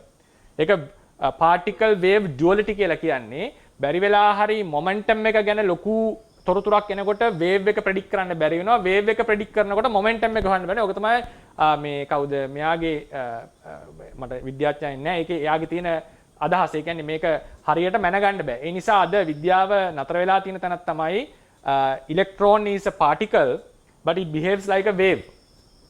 ඕක තමයි wave duality කියලා කියන්නේ. If possible please you can go through that. So according to Buddhism, if we take මේ බෞද්ධ මේක ගත්තොත් එහෙම බෞද්ධ සම්ප්‍රදාය පැත්තට ආවොත් එහෙම ඒකේ කතා කරන්නේ ඔය wave එකක behavior එක. දැන් ඊළඟ තියෙන එකක් තමයි ඔය දෙක clash වෙන තැන according to science අපිට තියෙන මේ සියලුම ඉලෙක්ට්‍රෝන ප්‍රෝටෝන big bang එකේදී හටගත් ඒවා. they were produced in the big bang. They originated in the big bang. එතකොට ඒවම තමයි මේ ස්ථිරවම පවතින්නේ. ඒවා මේ අර ඇති වෙනවා නැති වෙනවා කියන සංකල්පයක් විද්‍යාවේ නැහැ. ඇති වෙන නැති වෙන සංකල්පේ තියෙනවා මේ මොනවද? ඒකට කියනවා virtual reality කියලා. ඒ ටික ඒක වෙනම ටිකක්. මේ සාමාන්‍යයෙන් තියෙන ඉලෙක්ට්‍රෝන ප්‍රෝටෝන එකට කියන්නේ අවුරුදු බිලියන 13.7ක් පරණ ඒවා අපේ ඇඟේ තියෙනවා කියලා. ඉතින් බුදුදහම ඉන්නේ එතන නෙවෙයි. බුදුදහමේ තියෙන්නේ මේක ඇති වෙනවා නැති වෙනවා ඇති වෙනවා නැති වෙනවා ඒ විද්‍යාව කියන virtual particle කියන තැන. ඉතින් ඒ දෙක සංසන්දනය කරන්නට ක්‍රමවේද පේන්නේ නැහැ මට. ඉතින් අර කිව්වත් වගේ වේව් එකක් කියලා තීරණය වෙලා නැහැ විද්‍යාත්මකවත්. වේව් පාටිකල් ඩුවැලිටි එක තමයි එකට නතර වෙන්නේ. බුදුදහමේ හැටියට තියෙන වෙනම ස්ට්‍රීම් එකකින් විස්තර කරන්නේ ගති ස්වභාව ටිකක් එකතු වුණාම කලාපයක් ලෙස පෙනී සිටිනවා. ඒක හටගෙන නිරුද්ධ වෙනවා. ඒක පවතින කල්ලි තව එකක් හට ගන්නවා වෙනම. ඒක ඇතුලෙන් එනවා නෙවෙයි වෙනම එකක් හට ගන්නවා. ඒක නිරුද්ධ වෙනවා. ඉතින් මේ වගේ out of nothing කියලා කියන ටික හැබැයි දැන් දෙවැනි රූපය හටගන්නේ පළවෙනි රූපේ තියෙනකොට.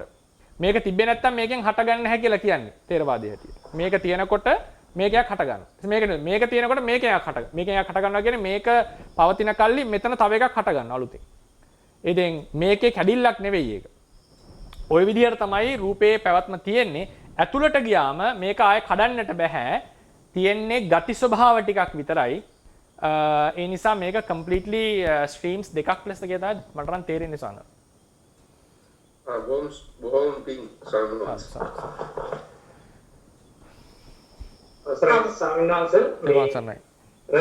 YouTube වල තියෙනවා සාමිනාස වහන්සේ කිව්වේ ඒක ගැනද දන්නේ නැහැ මේ සාමිනාස දැන් ඉස්සෙල්ලා අහපු ප්‍රශ්න අපේ මේ පරිණ අපු සාමිනාස ප්‍රශ්නට සම්බන්ධ මේ ඩබල් ස්ලිට් එක්ස්පෙරිමන්ට් කියලා පරීක්ෂණයක් කරලා තියෙන සාමිනාස මේ ඒකෙදි කියවෙන්නේ ඩුවැලිටි එකක් ගැන තමයි වහන්සේ කියව ඩුවැලිටි එක ගැන. එතකොට ඒ තථාගතයන් වහන්සේ දේශනා කරන ධර්මයේ නෙවෙයි දෙතර තියෙන ස්වාමීන් වහන්සේ අතරම වහන්සේ කියන අපේ එක්ස්පෙරිමන්ට් එක නැති කියලා. ඉතින් මේ කියන්නේ ස්වාමීන් වහන්සේ මේ භෞතික යමක් නැහැ කියන වගේ අදහසක් මේ දෙන්නේ ඒකෙන් ස්වාමීන් වහන්සේ. නෑ ඒකේ විද්‍යාත්මක තොරතුරු දැන් මේක වෙන ප්‍රශ්නේ අහනින්ද උත්තරයක් දෙන්න මේ තොරතුරු තියෙන්නේ දැන් උදාහරණයකට මෙතන නම් නියුක්ලිය එක තියෙන්නේ. නියුක්ලිය එක කියලා කියන්නේ අපි හිතමුකෝ quarks හැසිරෙන ප්‍රදේශය. ඒකත් ප්‍රදේශයක හැසිරෙන්නේ යා. එතකොට ඉලෙක්ට්‍රෝනය දැන් අර ශක්ති මට්ටම මෙහෙමනේ තියෙන සාමාන්‍ය බෙල් හැඩයටනේ. එතකොට මේ ප්‍රදේශයේ තමයි යාගේ පරාසය. එතකොට මේකේ ඉලෙක්ට්‍රෝනයක් තියෙනවා නම් ඒක එක වෙලාවක මෙතන තියෙන්න පුළුවන්, එක වෙලාවක මෙතන තියෙන්න පුළුවන්, එක වෙලාවක මෙතන තියෙන්න පුළුවන්. අර ෂූඩින්ගර්ස්ගේ කැට්ගේ එක්ස්පෙරිමන්ට් එක කියන්නේ මේක මේ ඕන තැනක තියෙන්න පුළුවන් possibility එකක් තියෙනවා. ඉතින් තේරවාදයේ කෙලින්ම ටක් ගාලා ප්‍රශ්න අහන්න මම ඒකට හදිස්සි වෙන්නේ නැහැ. මොකද අපිට එහෙම ලොකු දැනුමක් නැති නිසා තේරවාදයේ ටක් ගාලා අහන්න පුළුවන් එක වෙලාවක ඉලෙක්ට්‍රෝනය ගැන තොරතුරු හොයනකොට එයා මෙතන අහු වෙනවා. ඒතර මෙතන තියෙන්නේ සම්භාවිතාව නැහැ. තව වෙලාවක මෙතන අහු වෙනවා. මේ ඉපදිලා බිඳීම නෙවෙයිද කියලා කෙනෙක් අහන්නට පුළුවන්. ඉතින් ඒක මම ඒක මොකද මම කැමති නෑ දෙක සංසන්දනය කරන්නට. මොකද වෙනම ස්ට්‍රීම්ස් දෙකක් නිසා. ඒක කියන්නේ වේව් එකක් කියන එකේ අදහස මේ ඕන තැනක තියෙන්න පුළුවන්. එතකොට අපි කියනවා මේ හරියේදී possibility වැඩි end ඒක හම් වෙන possibility අඩුයි. එතකොට slit experiment එකේදී ඒක මෙහෙමනේ යන්නේ. මෙහෙම යන්නේ slit double slit experiment එකේ. එතකොට මේ ඕන තැනක තියෙන්න පුළුවන් ඉලෙක්ට්‍රෝන. ඒක තමයි wave එකක් කියන එකේ අදහස. හැබැයි ගිහලා බිත්තිය වදිනකොට එයා එක තැනක විතරයි වදින්නේ. මේ හැමතැනම වදින්නේ නැහැ. මේක හෝ මෙතන වදින්නේ යා. එතකොට ඒක particle එක ලක්ෂණ පෙන්눔 කරලා තියෙනවා. ඒක නිසා භෞතිකමය නැහැ කියන එක නෙවෙයි විද්‍යාවේ අදහස. වේව් එකක් කියන එකේ තේරුම ඒක ඕන තැනක ඒ කියන්නේ යම් කිසි පරාසයක ඕන තැනකින් හමු වෙන්නට පුළුවන්. හමු වෙන්නට පුළුවන් කියන එකයි වේව් එකක් කියන එකේ අදහස. නැතුව ඒකේ පාටිකල් ස්වභාවය නැහැ කියලා නැහැ විද්‍යාත්මකව දැනට තියෙන මේන් ස්ට්‍රීම් පිළිගත්ත reliable sources වල හැටියට duality එකෙන් එළියට ගිහිල්ලා නැහැ විද්‍යාත්මකව. ඉතින් ඒ නිසා බුදුරජාණන් වහන්සේගේ දේශනාව තියෙන්නේ ඉතින් මේ දෙකටම ගැලපෙනවා කියන්න පුළුවන්. පාටිකල් එක ගන්න අපි කතා කරන්නේ ඒ කියන්නේ තේරවාදී හැටියට. තේරවාදී හැටියට පාටිකල් එකක් අපි කතා කරන්නේ. බුද්ධ දේශනාවේ අපිට හම්බ වෙන්නේ රූප කලාප කියලා කතාව. ත්‍රිපිටකේ. ඒතකොට ත්‍රිපිටකේ මම කියන්නේ. ඒතකොට පාටිකල්ස් ටිකක් තමයි තියෙන්නේ. ඒතකොට රූප කලාපයේ මේකක් ලෙස ගත්තොත් උදාහරණයකට. උදාහරණයක් මේක රූප කලාපයක් ලෙස ගත්තොත් මේ ඉලෙක්ට්‍රෝනය මේ යම්කිසි පරාසයක හැසිරෙනවා. එතකොට අපි ඒක ගැන තොරතුරු ඇහුව ගමන් මෙතනදී අපිට අහු වෙනවා මේක මේ තැන්වල තිබීමේ සම්භාවිතාවක් නැහැ. එතකොට මෙතන විතරයි එයා ඉන්නේ. හැබැයි වෙන වෙලාවක මෙතන අහු වෙන්න පුළුවන්. එතකොට කෙනෙක් ටක් ගාලා අහන්න පුළුවන් මේක බිඳුණා මෙතන අලුතෙන් හටගත්තා නෙවෙයි නේද කියලා කෙනෙක් අහන්න පුළුවන්. ඉතින් මම ඒකට එහෙම හදිස්සි වෙන්න යන්නේ නැහැ. මොකද මේ විද්‍යාත්මක දේවල් පදනම් වෙලා තියෙන්නේ ලොකු වෙනම දැනුම් පදනමක. අපි ඉන්නේ වෙනම තේරවාදයේ තියෙන වෙනම පදනමක. ඉතින් මේ පදනම් දෙක ගැන අවබෝධයක් යම් තියෙන හින්දා තමයි මම හදිස්සි වෙන්නේ නැත්තේ ඒවා විස්තර කරා. ඒවා ගැන තීරණ වලට එන්න. ඉතින් ඕක තමයි වේව් එකක් කියන එකේ අදහස. ඉතින් මේකට ස්කන්ධය ආවේ කොහොමද කියලාම මේක ෆීල්ඩ් එකකින් එන්නේ. ඉතින් ඒ නිසා අන්තිමට ශක්තියක් කියලා කියන්නේ නැහැ. මේක ශක්තියක් කියලා කියන්නේ ශක්තියකින් නිර්මාණය වෙච්ච පදාර්ථයක් කියලා අදහස් කරන්නේ. මේක ශක්ති ප්‍රමාණයක් කියලා කියන අදහසටත් ඇවිල්ලා නැහැ. Energy and mass කියන එක දෙකක්. Energy but you can create energy from mass. Mass can be converted into energy කියන සංකල්පය තියෙනවා. ඉතින් ඒ නිසා මේකට ස්කන්ධය ආවේ ඒකතරා ෆීල්ඩ් එකකින් කියලා තමයි කතා කරන්නේ. ඉතින් ඒ නිසා මම පෞද්ගලිකව මේ යම් ප්‍රමාණයකට මේක අධ්‍යයනය කරපු කෙනෙක් වශයෙන් හදිස්සි වෙන්නේ නැහැ. බුදුදහම විද්‍යාවෙන් කියපු දේ බුදුදහමෙන් ඔප්පු වුණා ආදී තැන්වලට ඉදිරියට එනකොට බුදුදහමයි විද්‍යාවයි හම්බ වෙන්නේ නැත්නම් ඕන තියෙනවා. දැන් ආලෝකයේ වර්ණාවලිය ගත්ත ගමන් මේ දෙක සම්පූර්ණ වෙනස්. ශබ්දය ගත්ත ගමන් ඒකයි බුදුදහමේ කතා කරන ශබ්දයයි විද්‍යාව කරන ශබ්දයයි දෙකක්. ඉතින් ඒ නිසා තමයි අර උද්ධාමයකින් බුදුරජාණන් වහන්සේ කියපු දේ ඔප්පු වුණා විද්‍යාවෙන් කියන තැන මම ඉන්න කෙනෙක් නෙවෙයි. නමුත් ගොඩාක් සමානකම් තියෙන තැන් තියෙනවා. එක පාටිකල් එකක් කියන වර්චුවල් පාටිකල් කියලා. ඒක ඉබේ ඒ කියන්නේ එක පාට හටගෙන නිරුද්ධ වෙනවා. ඒක කට්ටිය එක්ස්පෙරිමන්ට් එක කරන්නේ මෙහෙම යකඩයක් තිබ්බම ඒ යකඩය එක පැතිවලට මූව් වෙන්න පටන් ගන්නවා. ඒකට හේතුව තමයි මෙතන අලුතෙන් ධර්මය හටගත්ත කියලා ඒකට කන්ෆර්ම් කරනවා. මේ අවකාශයේ හැමතිස්සෙම මේ ධර්මය හටගෙන නිරුද්ධ වෙනවා. ඉලෙක්ට්‍රෝන ප්‍රෝටෝන ආදී නිරුද්ධ වෙනවා. හැබැයි ඒක මේ අපේ ඇඟේ තියෙන මේ ප්‍රබල එක නෙවෙයි. හැමතිස්සෙම මේක ෆ්ලක්ස් එකක් ලෙස තියෙන. ඒකට බුදුදහමේ කියන කතාවට 90%කටත් වැඩිය ළඟයි ඒ කතාව. හැබැයි බුදුදහම එක වෙනසක් තියෙනවා. බුදුදහමේ හැටියට ඒක හටගන්නේ මෙතන තේජෝ මේ ඍතු රූපයක් තියෙනවා නම් මේක ඇති කල්ලි මෙයා හටගන්නේ. ඒ නිසා මෙයා නිරුද්ධ වෙනවා. මෙයා නිරුද්ධ වෙන්න කලින් තව එකක් හටගන්නවා. ඒ නිසා මෙතන අන්තර් සම්බන්ධයක් තියෙනවා. එතන කතා කරන්නේ නැහැ අන්තර් සම්බන්ධය. ඒ කියන්නේ මම මේක 100%ක් සමානත් නැහැ. හැබැයි හටගෙන නිරුද්ධ වෙනවා හැමතැනම. out of nothing කියලා කියන්නේ. ඒ නිසා මේ ඒ වගේ අර සමාන විසමකම් සහිත දෙකක් ඉතින් ওই දෙක දෙවිධයකට අධ්‍යයනය කරන්න රසවත්කමක් තියෙයි. මම හිතනවා පැහැදිලි වෙන්නේ නැති කියලා උත්තරේට. මොකක් හරි එහෙම එකක් බලාපොරොත්තු වෙන්නේ නැති කියලා මම හිතනවා. එහෙමයි සමිනස කොට පැහැදිලි වුණා. අර ඊතර තාක්ෂ උඩි දෙයක් තියෙන සමිනස අර මේ ඇස බලනකොට අර මේ ඉලෙක්ට්‍රෝනේ බිහේවියර් එක වෙනස් වෙන එක චුට්ටක් තියෙනවා මේ. ඒ කියන්නේ හැරලා බලනකොට ඇසට සංවේදී බවක් ගැන පෙන්වනවා වගේ මට තේරෙන්නේ. මම ඒකයි සමිනස ඒ ඔබ්සර්වර්ගේ ඉෆෙක්ට් එක. ඔය බලනකොට තියෙන එක වෙනයි බලන්නේ නැතුව ඉන්නකොට තියෙන එක වෙනයි. ඉතින් එහෙම එකක් අපි ඔබ්සර්වර්ස් ඉෆෙක්ට් කියලා එන්නේ ඒක. ඒ කියන්නේ අපි පරීක්ෂණය කරනකොට ඒක වෙනස් විදියකට පේනවා. පරීක්ෂණය අපි බලන්නේ නැතුව කරොත් එහෙම වෙන විදියකට වැඩ කරනවා. ඔව් ඒක මේ වෙනම සිද්ධාන්තයක් ලෙස මට හිතෙනවා. ඒක සමිනස බොහොමත් පිළිගන්නවා.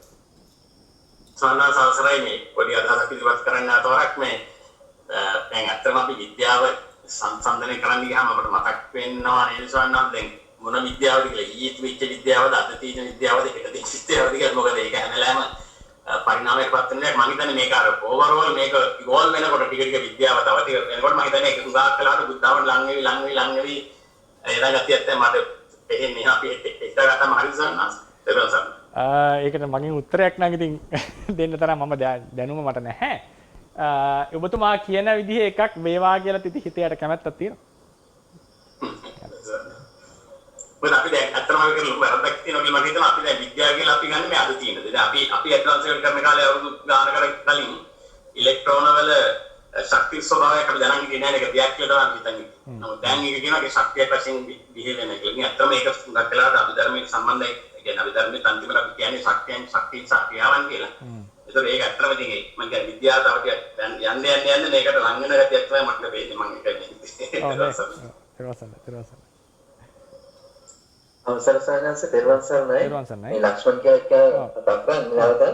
මේ මට පොඩි ප්‍රශ්නයක් තියෙනවා සයන්ස් මේ දැන් ප්‍රායෝගික ප්‍රශ්නයක්. ඒ කියන්නේ දැන් අපි පරිගණකවල මේ software පැත්ත ගත්තොත් එහෙම එතකොට ඒවත් රූප ධර්ම වලටද අයිති වෙන්නේ? එහෙම තමයි කියන්නේ. ඒත් රූප ධර්ම. ඒ වුණාට එතනදී මේ අවකාශයක් එහෙම කියන්න බෑනේ සයන්ස්. ඒ කියන්නේ software එක හැසිරෙන ආකාරය software එකට තනක් ඕනේ hard disk ඒ ආදී උපකරණ අවශ්‍ය වුණාට software එක වෙනම තලයක වගේනේ ආයක වැඩ කරන්නේ සයන්ස්. දැන් අපි හිත වැඩ කරනවා වගේ equipment ඇතුලේ තියෙන software එක වෙනම ක්‍රියාවලියක් නේ සයන්ස්. එතකොට ඒවත් රූප ධර්ම නිසා හටගන්නත් රූප ධර්ම විදියට දෙවන්නේ. අපි ඒක මේ පාඩම අවසානයේදී සාකච්ඡා ගමුද? දැන් අපි රූපේ පටන් ගත්ත විතරයි. අපි හොඳයි මේ ප්‍රශ්නේ ඊටාම මට හිතනකොට තේරෙනවා ඊටා වැදගත් ප්‍රශ්නයක්. අපි මේ වගේ එකක් සාකච්ඡා අගට ගමු. මොකද අපි රූපේ කියන එක ඉස්සලා තේරවාදීන්ගේ පැත්තෙන් විශ්ලේෂණය කරලිමු. ඊළඟට අපි ඒක ගැන සාකච්ඡා කරමු. මේ ප්‍රශ්නේ අහන්න එදාට. හොඳයි. තේරුම් ගන්නයි. තේරුම් ගන්න. එහෙමනම් අපි රාත්‍රියේ වෙච්ච නිසා වන්දි අහවර කරනවා. හෙට අපි මේ හෑන්ඩ් අවුට් එකමයි හෙට තියෙන්නේ. අලුත් එකක් එන්නේ නැති වෙයි. අපි එතනින් ඉදිරියට යමු. එහෙනම් මේ රැස් කරගන්න තිබුණා වූ කුසල සම්භාරය තව තවත් ධර්මඥාන භාවනාඥාන දිනු කරගෙන නිවනින් සැනසෙන්නට උපකාර වේවා. බුද්ධ ශාසනයේ චිරස්ථිතිය පිණිසත් උපකාර වේවා කියලා ප්‍රාර්ථනා කරමු. බුද්ධ ශාසනං චිරන් තිට්ඨතු බුද්ධ ශාසනං චිරන් තිට්ඨතු බුද්ධ ශාසනං චිරන් තිට්ඨතු සාදු සාදු